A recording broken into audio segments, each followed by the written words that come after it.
വളരെ പ്രസിദ്ധമായിട്ടുള്ള ഒരു വ്യക്തിയുടെ വാക്കുകൾ പറഞ്ഞുകൊണ്ട് നമുക്ക് തുടങ്ങാം. അത് തന്നെ ഇന്നത്തെ പ്രഭാതത്തിന്റെ ആശംസയായിട്ട് ഞാൻ മാറ്റുകയും ചെയ്യാം. കാരണം ഈ സ്വപ്നങ്ങൾ എന്ന് പറയുന്നത് സൗജന്യമാണ്. ലക്ഷ്യങ്ങൾ വിലയുള്ളതാണ്. അതിന് സമയത്തിന്റെ വിലയുണ്ട്, ത്യാഗത്തിന്റെ വിലയുണ്ട്, പരിശ്രമത്തിന്റെ വിലയുണ്ട്, വിയർപ്പിന്റെ വിലയുണ്ട്. ഈ വാക്കുകൾ എന്ന് പറയുന്നത് വേഗരാജാവ് ഉസൈൻ ബോൾട്ടിൻ്റെതാണ്. അതുകൊണ്ട് തന്നെ സൗജന്യമായ സ്വപ്നങ്ങൾ കണ്ടുകൊണ്ട് വിലയേറിയ ലക്ഷ്യങ്ങൾ നേടിയെടുക്കാൻ എല്ലാവർക്കും കഴിയട്ടെ എന്ന് ആശംസിച്ചുകൊണ്ട് ഞാൻ ആരംഭിക്കുന്നു. പ്രത്യേകിച്ച് കൂടുതലൊന്നും പറയാനില്ല. കുറഞ്ഞ സമയം മാത്രമേ നമുക്കുള്ളൂ. അതിൻ്റെ അകത്ത് ആ പരിമിതികൾക്കുള്ളിൽ വെച്ചുകൊണ്ട് നമുക്ക് സംസാരിക്കാം. അതുകൊണ്ട് തന്നെ ഞാൻ ഇന്ന് നിങ്ങളുമായിട്ട് സംവദിക്കാൻ ഇഷ്ടപ്പെടുന്നത് ആറ്റിറ്റ്യൂഡ് എന്ന് പറയുന്ന വലിയൊരു സബ്ജക്റ്റാണ്. അപ്പൊ ആറ്റിറ്റ്യൂഡ് എന്ന് പറയുന്ന വലിയ സബ്ജക്റ്റ് ഒരു 3/4 മണിക്കൂർ കൊണ്ട് അല്ലെങ്കിൽ ഒരു 40 മിനിറ്റ് കൊണ്ട് അവസാനിപ്പിക്കുക എന്ന് പറയുന്നത് അതിലും വലിയൊരു വിഷയമാണ്. ഏതായാലും ഞാൻ ഈ ബിസിനസ്സിലേക്ക് വരുന്നത് ഒരു 8 വർഷം മുമ്പെയാണ്. 8 വർഷം മുമ്പേ ബിസിനസ്സിലേക്ക് വരുന്ന സമയത്ത് കേരള ഗ്രാമീൺ ബാങ്കിൽ വർക്ക് ചെയ്യുന്ന സമയത്താണ് ബിസിനസ്സിലേക്ക് വന്നത്. അന്ന് തുടക്കത്തിൽ ഒരു ബിസിനസ് എന്നുള്ള രൂപത്തിൽ ഞാൻ ഇതിനെ കണ്ടിട്ടില്ല. ഒരു കാരണവശാലും ഞാൻ അതിനെ അങ്ങനെ ഏറ്റെടുത്തിട്ടുമില്ല. തുടക്കത്തിൽ ബെല്ലി സാർ ഈ ബിസിനസ് പരിചയപ്പെടുത്തി കുറച്ച് പ്രൊഡക്റ്റ് വാങ്ങി അതിന്റെ റിസൾട്ട് കൊണ്ട് വീണ്ടും വീണ്ടും പ്രൊഡക്റ്റ് വാങ്ങി ഉപയോഗിച്ചു എന്നുള്ളതാണ്. പിന്നീട് ഈ ബിസിനസ് ചെയ്യുന്നവരുടെ മാറ്റങ്ങൾ കൊണ്ടാണ് ഞാൻ ഈ ബിസിനസ്സിലേക്ക് സജീവമായിട്ട് ഇറങ്ങാൻ തുടങ്ങിയത്.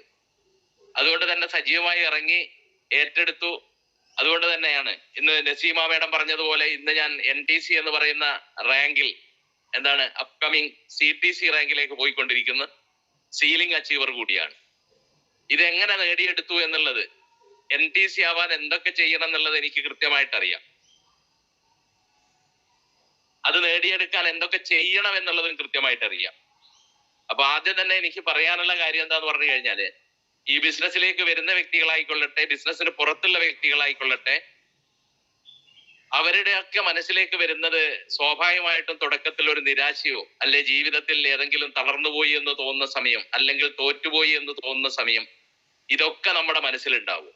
അപ്പൊ നമ്മൾ ചിന്തിക്കേണ്ട ഒരു കാര്യം എന്താന്ന് പറഞ്ഞു കഴിഞ്ഞാൽ, അതിൽ ഏറ്റവും പ്രധാനപ്പെട്ടത്, നമ്മളിങ്ങനെ വഴിയരികിലൂടെ സഞ്ചരിക്കുന്ന സമയത്ത് നിങ്ങൾ ചില സൈൻ ബോർഡുകൾ കാണും.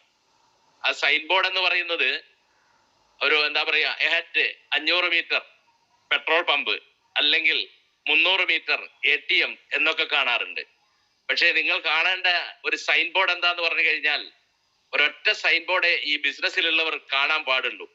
എഹെഡ് ദ സക്സസ്, നമ്മളുടെ തലയ്ക്ക് മുകളിൽ വിജയം കാത്തിരിക്കുന്നു എന്നുള്ളതാണ്. അല്ലെങ്കിൽ നമ്മളുടെ തലയ്ക്ക് മുകളിൽ വിജയം, സക്സസ് വട്ടമിട്ട് പറക്കുന്നു എന്നുള്ളതാണ്. ആ വട്ടമിട്ട് പറക്കുന്നു എന്ന് പറയുന്ന സമയത്ത് നമ്മൾ മനസ്സിലാക്കേണ്ട കുറച്ച് കാര്യങ്ങളുണ്ട്. അത് ആദ്യമായിട്ട് എല്ലാവരും ശ്രദ്ധിക്കുന്ന ഒരു കാര്യം എന്താന്ന് പറഞ്ഞു കഴിഞ്ഞാൽ, നമ്മളെപ്പറ്റി ഒന്ന് ചിന്തിക്കുക എന്നുള്ള. നമ്മളെപ്പറ്റി ചിന്തിക്കുക എന്ന് പറഞ്ഞു കഴിഞ്ഞാൽ നമുക്ക് സ്വാഭാവികമായിട്ടും ഒരു പാസ്റ്റ് ഉണ്ട്. ആ പാസ്റ്റ് എന്ന് പറയുന്നത് അത്ര മനോഹരമൊന്നുമല്ലേ. അത് കുറച്ച് പ്രശ്നങ്ങളാണ്, പുക പിടിച്ച് കരിപുരണ്ട് നിൽക്കുന്നതാണ്. ഒരുപാട് കഷ്ടപ്പാടും ദുരിതങ്ങളും കാര്യങ്ങളൊക്കെ തന്നെയായിരിക്കും നമുക്ക് ഓർത്തെടുക്കാനുണ്ടാവുക. പിന്നീട് നമ്മൾ കടന്നു വരുന്നത് നമ്മളുടെ ഫ്യൂച്ചറിലേക്കാണ്. അപ്പൊ ഫ്യൂച്ചറിലേക്ക് കടന്നു വരുന്ന സമയത്ത് പ്രസന്റിലേക്കാണ് കടന്നു വരുന്നത്. ആ പ്രസന്റിലേക്ക് കടന്നു വരുന്ന സമയത്ത് അത് അത്ര മനോഹരമൊന്നുമല്ല. അത് വളരെ കൃത്യമായിട്ട് എനിക്കും നിങ്ങൾക്കും അറിയാം. പക്ഷെ ഒരു കാര്യം നിങ്ങൾ ഉറപ്പിച്ചോളൂ, നമ്മളെ കാത്തിരിക്കുന്നത് നമ്മളുടെ ഭൂതകാലം കഴിഞ്ഞാൽ, നമ്മളുടെ പ്രസന്റ് കണ്ടീഷൻ, വർത്തമാനകാലം കഴിഞ്ഞാൽ നമ്മളെ കാത്തിരിക്കുന്നത് പ്രകാശപൂരിതമായ, നമ്മളെ ഉദ്ദീപിക്കുന്ന, നമ്മളെ ത്രസിപ്പിക്കുന്ന ഒരു ഫ്യൂച്ചർ നമുക്കുണ്ടെന്നുള്ള ഉറച്ചൊരു വിശ്വാസം നമുക്കുണ്ടാവണം. അടിയുറച്ചൊരു വിശ്വാസം നമുക്കുണ്ടാവണം. ഒരു പ്രകാശപൂരിതമായ ഒരു ഭാവിയിലേക്കുള്ള ചുവടുവെപ്പാണ്, കാൽവെപ്പാണ്, ഒരു യാത്രയാണ്, ഒരു ദീർഘദൂര യാത്രയാണ് ഇതെന്ന് നമ്മൾ തിരിച്ചറിയേണ്ടതുണ്ട്. അവിടെ ഞാൻ ഒരു കാര്യം കൂടെ ഞാൻ ഓർമ്മിപ്പിക്കാം. Every long journey started with a single step. ഏതൊരു ദീർഘദൂര യാത്രയും തുടങ്ങുന്നത് ഒരു സിംഗിൾ സ്റ്റെപ്പിൽ നിന്നാണ്. ഇന്ന് ബിസിനസ് സ്റ്റാർട്ട് ചെയ്യുന്ന വ്യക്തി സ്വപ്നം കാണേണ്ടത് ഡയമണ്ട്ഷിപ്പാണ്. അതിലൊരു സംശയമില്ലേ. അപ്പൊ ഞാൻ എന്തുകൊണ്ട് ഇങ്ങനെ എന്നൊക്കെ ചിന്തിക്കുന്ന ആളുകൾ ഉണ്ടാവും. ചില ആളുകൾ ചിന്തിക്കുന്നത് ഞാൻ 1 വർഷമായി, ഞാൻ 2 വർഷമായി, 3 വർഷമായി, എന്നിട്ട് ഞാൻ വിചാരിച്ച തരത്തിലേക്കുള്ള ഒരു വളർച്ച എനിക്കില്ലാതെ പോയത് എന്തുകൊണ്ട്? എല്ലാവരും ഇങ്ങനെ ചിന്തിക്കുന്നുണ്ട്. എന്തുകൊണ്ട് മറ്റുള്ളവർ വളരുന്ന രൂപത്തിലേക്ക്, അല്ലെങ്കിൽ ബെല്ലി സാർ വളർന്നതുപോലെ, ശൈലേഷ് സാർ വളർന്നതുപോലെ, അനീഷ് സാറ്, മുബീൻ സാറ് ഇവരൊക്കെ വളർന്നതുപോലെ എനിക്ക് എന്തുകൊണ്ട് വളരാൻ പറ്റിയില്ല? ആ വളരാൻ പറ്റാത്തതിന്റെ ഏറ്റവും പ്രധാനപ്പെട്ട കാരണം ആരാണെന്ന് ചോദിച്ചു കഴിഞ്ഞാൽ അവനവൻ തന്നെയാണെന്നുള്ള ഒരു തിരിച്ചറിവാണ് നമുക്ക് ആദ്യം വേണ്ടത്. കാരണം അവനവന്റെ മനസ്സിൽ കുടികൊള്ളുന്ന ചെകുത്താനെ, നെഗറ്റീവിനെ പുറത്ത് ചാടിക്കാതെ, പുറത്ത് ചാടിക്കാതെ നമുക്ക് ഈ ബിസിനസ്സിൽ മുന്നോട്ട് പോകാൻ പറ്റില്ല. അതിലൊരു സംശയമില്ല. കാരണം ഞാൻ ഈ ബിസിനസ്സിൽ എന്താണ് ആറ്റിറ്റ്യൂഡ് എന്ന് പറയുന്ന സമയത്ത് 2-3 തരത്തിലുള്ള മനോഭാവമാണ്. ആ മനോഭാവത്തിൽ വരുത്തേണ്ട മാറ്റങ്ങൾ എന്തെല്ലാമാണ് എന്നുള്ളതാണ് നമുക്കൊന്ന് ചർച്ച ചെയ്യേണ്ടത്. അത് ചർച്ച ചെയ്യാന്ന് പറയുന്നത് ഏറ്റവും പ്രധാനപ്പെട്ട ആറ്റിറ്റ്യൂഡില് നെഗറ്റീവ് തിങ്കിങ് ആറ്റിറ്റ്യൂഡ് ആൻഡ് എന്താണ് പോസിറ്റീവ് തിങ്കിങ് ആറ്റിറ്റ്യൂഡ്, 2 തരത്തിലുള്ള ആറ്റിറ്റ്യൂഡാണ്. ഈ ആറ്റിറ്റ്യൂഡിനെ മാറ്റിമറിക്കുക എന്ന് പറയുന്നത് അത്ര എളുപ്പമൊന്നുമല്ല. കാരണം ഞാനും നിങ്ങളും കയറി വരുന്നത് സമൂഹത്തിലെ ചേറിൽ നിന്നും ചെളിയിൽ നിന്നും കയറി വരുന്ന ഒരു വ്യക്തിയാണ്. അത് 1 വർഷം കൊണ്ടോ 2 വർഷം കൊണ്ടോ 3 വർഷം കൊണ്ടോ നമ്മളെ മാനസികമായി മാറ്റിയെടുക്കുക എന്ന് പറയുന്നത് വലിയൊരു റിവഞ്ചാണ്, വലിയൊരു റിസ്ക് ആണ്. കാരണം അത്തരത്തിലുള്ള ഒരു സൊസൈറ്റിയിൽ നിന്നാണ് നമ്മൾ കയറി വരുന്നത്. എല്ലാവർക്കും പറയാൻ ഇഷ്ടമാണ് നെഗറ്റീവ്, എല്ലാവർക്കും കേൾക്കാൻ ഇഷ്ടമാണ് നെഗറ്റീവ്. അതുകൊണ്ട് തന്നെ പോസിറ്റീവിലേക്കുള്ള യാത്ര അത് വളരെ മഹത്തരമായിട്ടുള്ള ഒരു യാത്രയാണ്. അത് വളരെ വളരെ കഠിനമായിട്ടുള്ള, കല്ലും മുള്ളും നിറഞ്ഞിട്ടുള്ള കഠിനപാതയാണ്. അതിലൊരു സംശയമില്ല. ഈ ബിസിനസ്സിൽ ഏറ്റവും കൂടുതൽ അത്യാവശ്യം നമുക്ക് വേണ്ടത് പോസിറ്റീവായിട്ട് ചിന്തിക്കുക എന്നുള്ളതാണ്. നമ്മൾ ഇതുവരെ കണ്ടത് എന്തിലും ഏതിലും കുറ്റം പറയുക, അത് തന്നെയാണ് നമ്മൾ ഇതുവരെ കേട്ടുകൊണ്ടിരുന്നത്. നമ്മൾ നമ്മളുടെ ജീവിതത്തിൽ ഈ ബിസിനസ്സിലേക്ക് വരുന്നതിന് മുമ്പ് നമ്മൾ ഒരാളെ പോലും അവരുടെ വിജയത്തിൽ ആഹ്ലാദിക്കുകയോ അവരുടെ വിജയത്തിൽ അവരെ പുകഴ്ത്തുകയോ ചെയ്തിട്ടില്ല. അങ്ങനെ പുകഴ്ത്തി പറയുന്ന, അല്ലെങ്കിൽ നമ്മൾ മറ്റുള്ളവരെ വിജയത്തിൽ ആഹ്ലാദിക്കുന്ന ഒരു ബിസിനസ്സിലാണ് നമ്മൾ എത്തിയിരിക്കുന്നത്. അത് മനസ്സറിഞ്ഞ് ചെയ്യാൻ നമുക്ക് പറ്റണമെങ്കിൽ ഈ ബിസിനസ് വളരെ കൃത്യമായിട്ട് പഠിച്ചിരിക്കണം. നമ്മൾ എന്തുകൊണ്ട്, ഞാൻ നേരത്തെ പറഞ്ഞിട്ടുണ്ട്, നമ്മൾ എന്തുകൊണ്ട് സക്സസ് ആവുന്നില്ല, അല്ലെങ്കിൽ നമ്മൾ വിചാരിച്ചതുപോലെ ഒരു വളർച്ച വരുന്നില്ല 3 വർഷമായിട്ട്, 2 വർഷമായിട്ട്, 1 വർഷമായിട്ട് എന്ന് നിങ്ങൾ ചിന്തിക്കുന്നുണ്ടെങ്കിൽ അത് നമ്മുടെ കമ്പനിയുടെ കുഴപ്പമല്ല, നമ്മളുടെ ബിസിനസ് പ്ലാനിന്റെ കുഴപ്പമല്ല, നമ്മളുടെ പ്രോഡക്റ്റിന്റെ കുഴപ്പമല്ല. ആ കുഴപ്പം എന്ന് പറയുന്നത് അവനവന്റെ കുഴപ്പമാണ്. എന്തിലും ഏതിലും നെഗറ്റീവ് കാണുക എന്ന് പറയുന്നത് മാറ്റിവെക്കുക, എന്നിട്ട് നമ്മൾ പോസിറ്റീവിലേക്ക് വരിക എന്നുള്ളതാണ്. ഈ ബിസിനസ്സിൽ പോസിറ്റീവ് മൈൻഡ് 100% ഉള്ള ഒരാൾക്ക് മാത്രമേ സക്സസ് ആവാൻ പറ്റൂ. അല്ലാതെ ചെറിയ ചെറിയ വിജയങ്ങളൊക്കെ നടത്തിക്കൊണ്ട് നമുക്ക് മുന്നോട്ട് പോകാൻ പറ്റും. അതിന് വേണമെങ്കിൽ ഞാൻ ചെറിയൊരു കഥ പറയാം. എന്തിലും ഏതിലും നെഗറ്റീവ് കാണുന്നതിന് ഒരു ചെറിയ കഥ ഞാൻ പറയും. ചെറിയ കഥ എന്ന് പറയുന്നത്, ഒരു മനുഷ്യന്റെ കയ്യിൽ ഒരു പട്ടിക്കുട്ടി ഉണ്ടായിരുന്നു. ആ പട്ടിക്കുട്ടി എന്ന് പറയുന്നത് വളരെ പോസിറ്റീവായിട്ടുള്ള ഒരു പട്ടിക്കുട്ടിയാണ്. എന്തിലും ഏതിലും വലിയ അത്ഭുതങ്ങൾ സൃഷ്ടിക്കുന്ന ഒരു പട്ടിക്കുട്ടിയാണ്. അവന്റെ ഏറ്റവും അടുത്ത സുഹൃത്ത് എന്ന് പറയുന്നത്, പട്ടിക്കുട്ടിയുടെ ഓണറുടെ ഏറ്റവും അടുത്ത സുഹൃത്ത് എന്ന് പറയുന്നത്, എന്ത് കണ്ടാലും അതിൽ നെഗറ്റീവ് കാണുന്ന ഒരു വ്യക്തി. എന്ത് പറഞ്ഞാലും അതിൽ നെഗറ്റീവ് പറയും. എത്ര പോസിറ്റീവായിട്ടുള്ള കാര്യങ്ങൾ നിങ്ങൾ പറഞ്ഞു കഴിഞ്ഞാലും അതിൽ അദ്ദേഹം നെഗറ്റീവ് കണ്ടെത്തിയിരിക്കും. ആ നെഗറ്റീവിനെ മാറ്റി പറയിപ്പിക്കാൻ ഒരു പോസിറ്റീവായിട്ടുള്ള വാക്ക് ഇദ്ദേഹത്തിന്റെ വായിൽ നിന്ന് കേൾക്കാൻ ഒരു ദിവസം ഈ പട്ടിക്കുട്ടിയെയും അദ്ദേഹത്തിന്റെ സുഹൃത്തിനെയും കൂട്ടി ഒരു പുഴക്കരയിലേക്ക് ചെന്നു. പുഴക്കരയിലേക്ക് ചെന്ന സമയത്ത് ഈ പട്ടിക്കുട്ടിയെ ഇദ്ദേഹം പുഴയിലേക്ക് ഇറക്കി വിട്ടു. പുഴയിലേക്ക് ഇറക്കി വിട്ട സമയത്ത് ആ പട്ടിക്കുട്ടി പുഴയിലെ വെള്ളത്തിന്റെ മുകളിലൂടെ സഞ്ചരിച്ചു. അപ്പൊ ഇറക്കി വിട്ട വ്യക്തി മനസ്സിലാക്കിയത് എന്താന്ന് പറഞ്ഞു കഴിഞ്ഞാൽ, ഇപ്പൊ എന്റെ സുഹൃത്ത് മനോഹരമായിരിക്കുന്നു, നിന്റെ പട്ടിക്കുട്ടി അത്ഭുതങ്ങൾ പ്രവർത്തിക്കുന്നു എന്നുദ്ദേശിച്ച വ്യക്തിയെ സംബന്ധിച്ചിടത്തോളം വെറും നിരാശയെ ഉണ്ടായിരുന്നുള്ളൂ. കാരണം അദ്ദേഹത്തിന്റെ പട്ടിക്കുട്ടിയെ പറ്റി പറഞ്ഞത്, അല്ലെ മറ്റുള്ള നെഗറ്റീവ് പറയുന്ന വ്യക്തി ആ പട്ടിക്കുട്ടിയെ പറ്റി പറഞ്ഞത്, മറ്റുള്ള പട്ടികൾക്കൊക്കെ നീന്താൻ അറിയാം, പക്ഷെ നിന്റെ പട്ടിക്ക് നീന്താൻ അറിയില്ല, അതുകൊണ്ടത് വെള്ളത്തിന് മുകളിലൂടെ നടക്കുന്നു. എത്ര അത്ഭുതങ്ങൾ നമ്മൾ സൃഷ്ടിച്ചു കഴിഞ്ഞാലും അതിലൊരു നെഗറ്റീവ് കണ്ടെത്തുക എന്നുള്ളതാണ് ഏറ്റവും ഒരു മനുഷ്യനെ സംബന്ധിച്ചിടത്തോളം ഏറ്റവും സന്തോഷം നൽകുന്ന കാര്യം. ഇതേ ആറ്റിറ്റ്യൂഡും ഇതേ മനോഭാവമുള്ള ആളുകളാണ് ഈ ബിസിനസ്സിലേക്ക് കടന്നു വരുന്നത്. അപ്പൊ ഇതൊന്ന് മാറണമെങ്കിൽ നമ്മൾ നിരന്തരമായിട്ട് എന്ത് ചെയ്യണം? ട്രെയിനിങ് ചെയ്യുക എന്നുള്ളതാണ്, അല്ലെങ്കിൽ ട്രെയിനിങ്ങിൽ പങ്കെടുക്കുക എന്നുള്ളതാണ്. അപ്പൊ നമുക്ക് വേണ്ടത് എന്താന്ന് പറഞ്ഞു കഴിഞ്ഞാല് നെഗറ്റീവ് ആറ്റിറ്റ്യൂഡിനെ പൂർണ്ണമായിട്ട് നമ്മൾ മാറ്റിമറിക്കുക, പോസിറ്റീവായിട്ടുള്ള കാര്യങ്ങൾ നമ്മൾ ചെയ്തു തീർക്കുക എന്നുള്ളതാണ് ഇതിൽ ഏറ്റവും പ്രധാനപ്പെട്ട ഒരു കാര്യം എന്ന് പറയുന്നത്. അടുത്തതായിട്ട് എന്താണ്? ഹൈ തിങ്കിങ് ആറ്റിറ്റ്യൂഡാണ്. എന്താണ് ഈ ഹൈ തിങ്കിങ് ആറ്റിറ്റ്യൂഡ്? അതുപോലെ തന്നെ അതിന് ലോ തിങ്കിങ് ആറ്റിറ്റ്യൂഡ് ഉണ്ട്. ലോ തിങ്കിങ് ആറ്റിറ്റ്യൂഡ് എന്താ?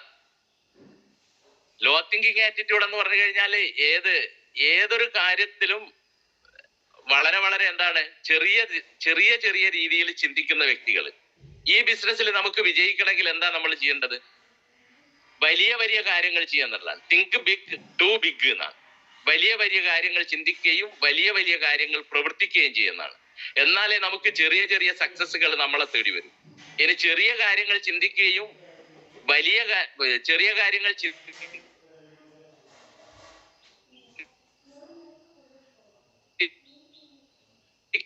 അതുപോലെ തന്നെ ചെറിയ കാര്യങ്ങൾ പ്രവർത്തിക്കുകയും ചെയ്യുന്ന വ്യക്തിയെ സംബന്ധിച്ചിടത്തോളം, എന്നാൽ വലിയ കാര്യങ്ങൾ പ്രവർത്തിക്കുകയും ചെയ്യുന്ന സമയത്ത് ചെറിയ റിസൾട്ടാണ് വരുന്നതെങ്കിൽ നാളുകളിൽ അത് വലിയ റിസൾട്ടായി മാറാനുള്ള സാധ്യത. അത് ജീവിതത്തിൽ നമുക്ക് ഒരുപാട് പാഠങ്ങൾ തന്നിട്ടുണ്ട്. ഒരുപാട് വ്യക്തികൾ നമ്മൾ എന്ത് ചെയ്തിട്ടുണ്ട്, ആ രൂപത്തിലേക്ക് വലിയ ചിന്തകളുമായി വന്നിട്ടുള്ള ആളുകളുണ്ട്. അതില് എടുത്തു പറയാൻ ഒരുപാട് കാര്യങ്ങളുണ്ട്. കാരണം ഹൈ തിങ്കിങ് ആറ്റിറ്റ്യൂഡിന് ഏറ്റവും ഇതായിട്ടുള്ള വ്യക്തി ആരാന്ന് ചോദിച്ചു കഴിഞ്ഞാൽ അതൊന്ന് ധീരുഭായ് അംബാനി എന്ന് പറയുന്ന വ്യക്തിയാണ്. രണ്ടാമത്തത് ആരാണെന്ന് ചോദിച്ചു കഴിഞ്ഞാൽ യൂസഫ് അലി സാർ എന്ന് പറയുന്ന വ്യക്തിയാണ്. മൂന്നാമത് ആരെന്ന് ചോദിച്ചു കഴിഞ്ഞാൽ അത് ഗോകുലം ഗോപാലൻ ചേട്ടൻ എന്ന് പറയുന്ന വ്യക്തിയാണ്. ഇനി ഇങ്ങനെ വിരലെണ്ണാവുന്ന ആളുകളൊന്നും അല്ല, ഒരുപാട് ആളുകളെ നമുക്ക് എണ്ണി തീർക്കാൻ പറ്റും. ഇനി മലബാർ ഗോൾഡിന്റെ അമ്മദ് വരെ ആ കൂട്ടത്തിലേക്ക് വരുന്ന വ്യക്തികളാണ്. ഇവരൊക്കെ ഹൈ തിങ്കിങ് ആയിട്ടുള്ള ആളുകളാണ്. ഇനി അംബാനിയെ നമ്മൾ എടുക്കുക, അയാൾ ലോ തിങ്കിങ് ആണെങ്കിൽ ഒരു കാരണവശാലും അയാൾക്ക് എന്ത് ചെയ്യാൻ പറ്റില്ല, ലോകം കീഴടക്കാൻ പറ്റില്ല. സാമ്പത്തികമായിട്ട് ലോകത്തെ കീഴടക്കിയ, ഇന്ത്യയെ കീഴടക്കിയ, ഇന്ത്യയിലെ വൻ ധനികനായിട്ടുള്ള ഒരു വ്യക്തിയാണ്. അദ്ദേഹത്തിന്റെ പാസ്റ്റ് ഒന്ന് നമുക്ക് പരിശോധിക്കാം. പാസ്റ്റ് പരിശോധിക്കുക എന്ന് പറയുന്നത് എന്താണ്? പാസ്റ്റ് പരിശോധിക്കുക എന്ന് പറയുന്നത് അദ്ദേഹത്തിന്റെ ആദ്യകാല ജീവിതങ്ങളെ നമ്മളൊന്ന് കണ്ണോടിക്കുക, അല്ലെങ്കിൽ അതിലൂടെ നമ്മളൊന്ന് കടന്നു പോകും. അങ്ങനെ കടന്നു പോകുന്ന സമയത്ത് നമുക്ക് മനസ്സിലാക്കാൻ പറ്റുന്നത് എന്താണ്? അമ്പലനടയിൽ അപ്പം വിറ്റ് നടന്നവൻ, പെട്രോൾ പമ്പിൽ പെട്രോൾ അടിച്ച് നടന്നവൻ, അവിടെ നിന്ന് അദ്ദേഹത്തിന്റെ വലിയ മനോഭാവം കൊണ്ടാണ് ഇന്ന് ഇന്ത്യയിലെ അല്ലെങ്കിൽ ലോകത്തിലെ തന്നെ ഏറ്റവും വലിയ ധനികനായിട്ടുള്ള, ഏറ്റവും വലിയ കോടീശ്വരനായി മാറിയിട്ടുള്ളത്. യൂസഫ് അലി സാറിനെ എടുത്തു നോക്കിക്കഴിഞ്ഞാൽ നാട്ടിക എന്ന് പറയുന്ന ഒരു കൊച്ചു ഗ്രാമത്തിൽ നിന്ന്, കേരളത്തിലെ കൊച്ചു ഗ്രാമത്തിൽ നിന്ന് കഷ്ടപ്പാടും ദുരിതവും അനുഭവിക്കുന്ന സമയത്ത് മറ്റൊരാളുടെ സഹായത്താലെ ഒരു വിസ സംഘടിപ്പിച്ച് ഗൾഫിലേക്ക് കയറി ചെന്നൊരു മനുഷ്യനാണ്. എന്നിട്ടാണ് ഇന്ന് കാണുന്ന ഈ സൂപ്പർ മാർക്കറ്റുകളുടെ, ലോകത്തെ സൂപ്പർ മാർക്കറ്റുകളുടെ അധിപനായി മാറിയിട്ടുള്ള ഒരു സാമ്രാജ്യം തന്നെ കെട്ടിപ്പടുത്ത വ്യക്തി. ഒരിക്കൽ അദ്ദേഹം ഒരു ഇന്റർവ്യൂവിൽ പറയുന്നുണ്ട്, ഞാൻ പല പ്രാവശ്യം പറഞ്ഞിട്ടുണ്ട്.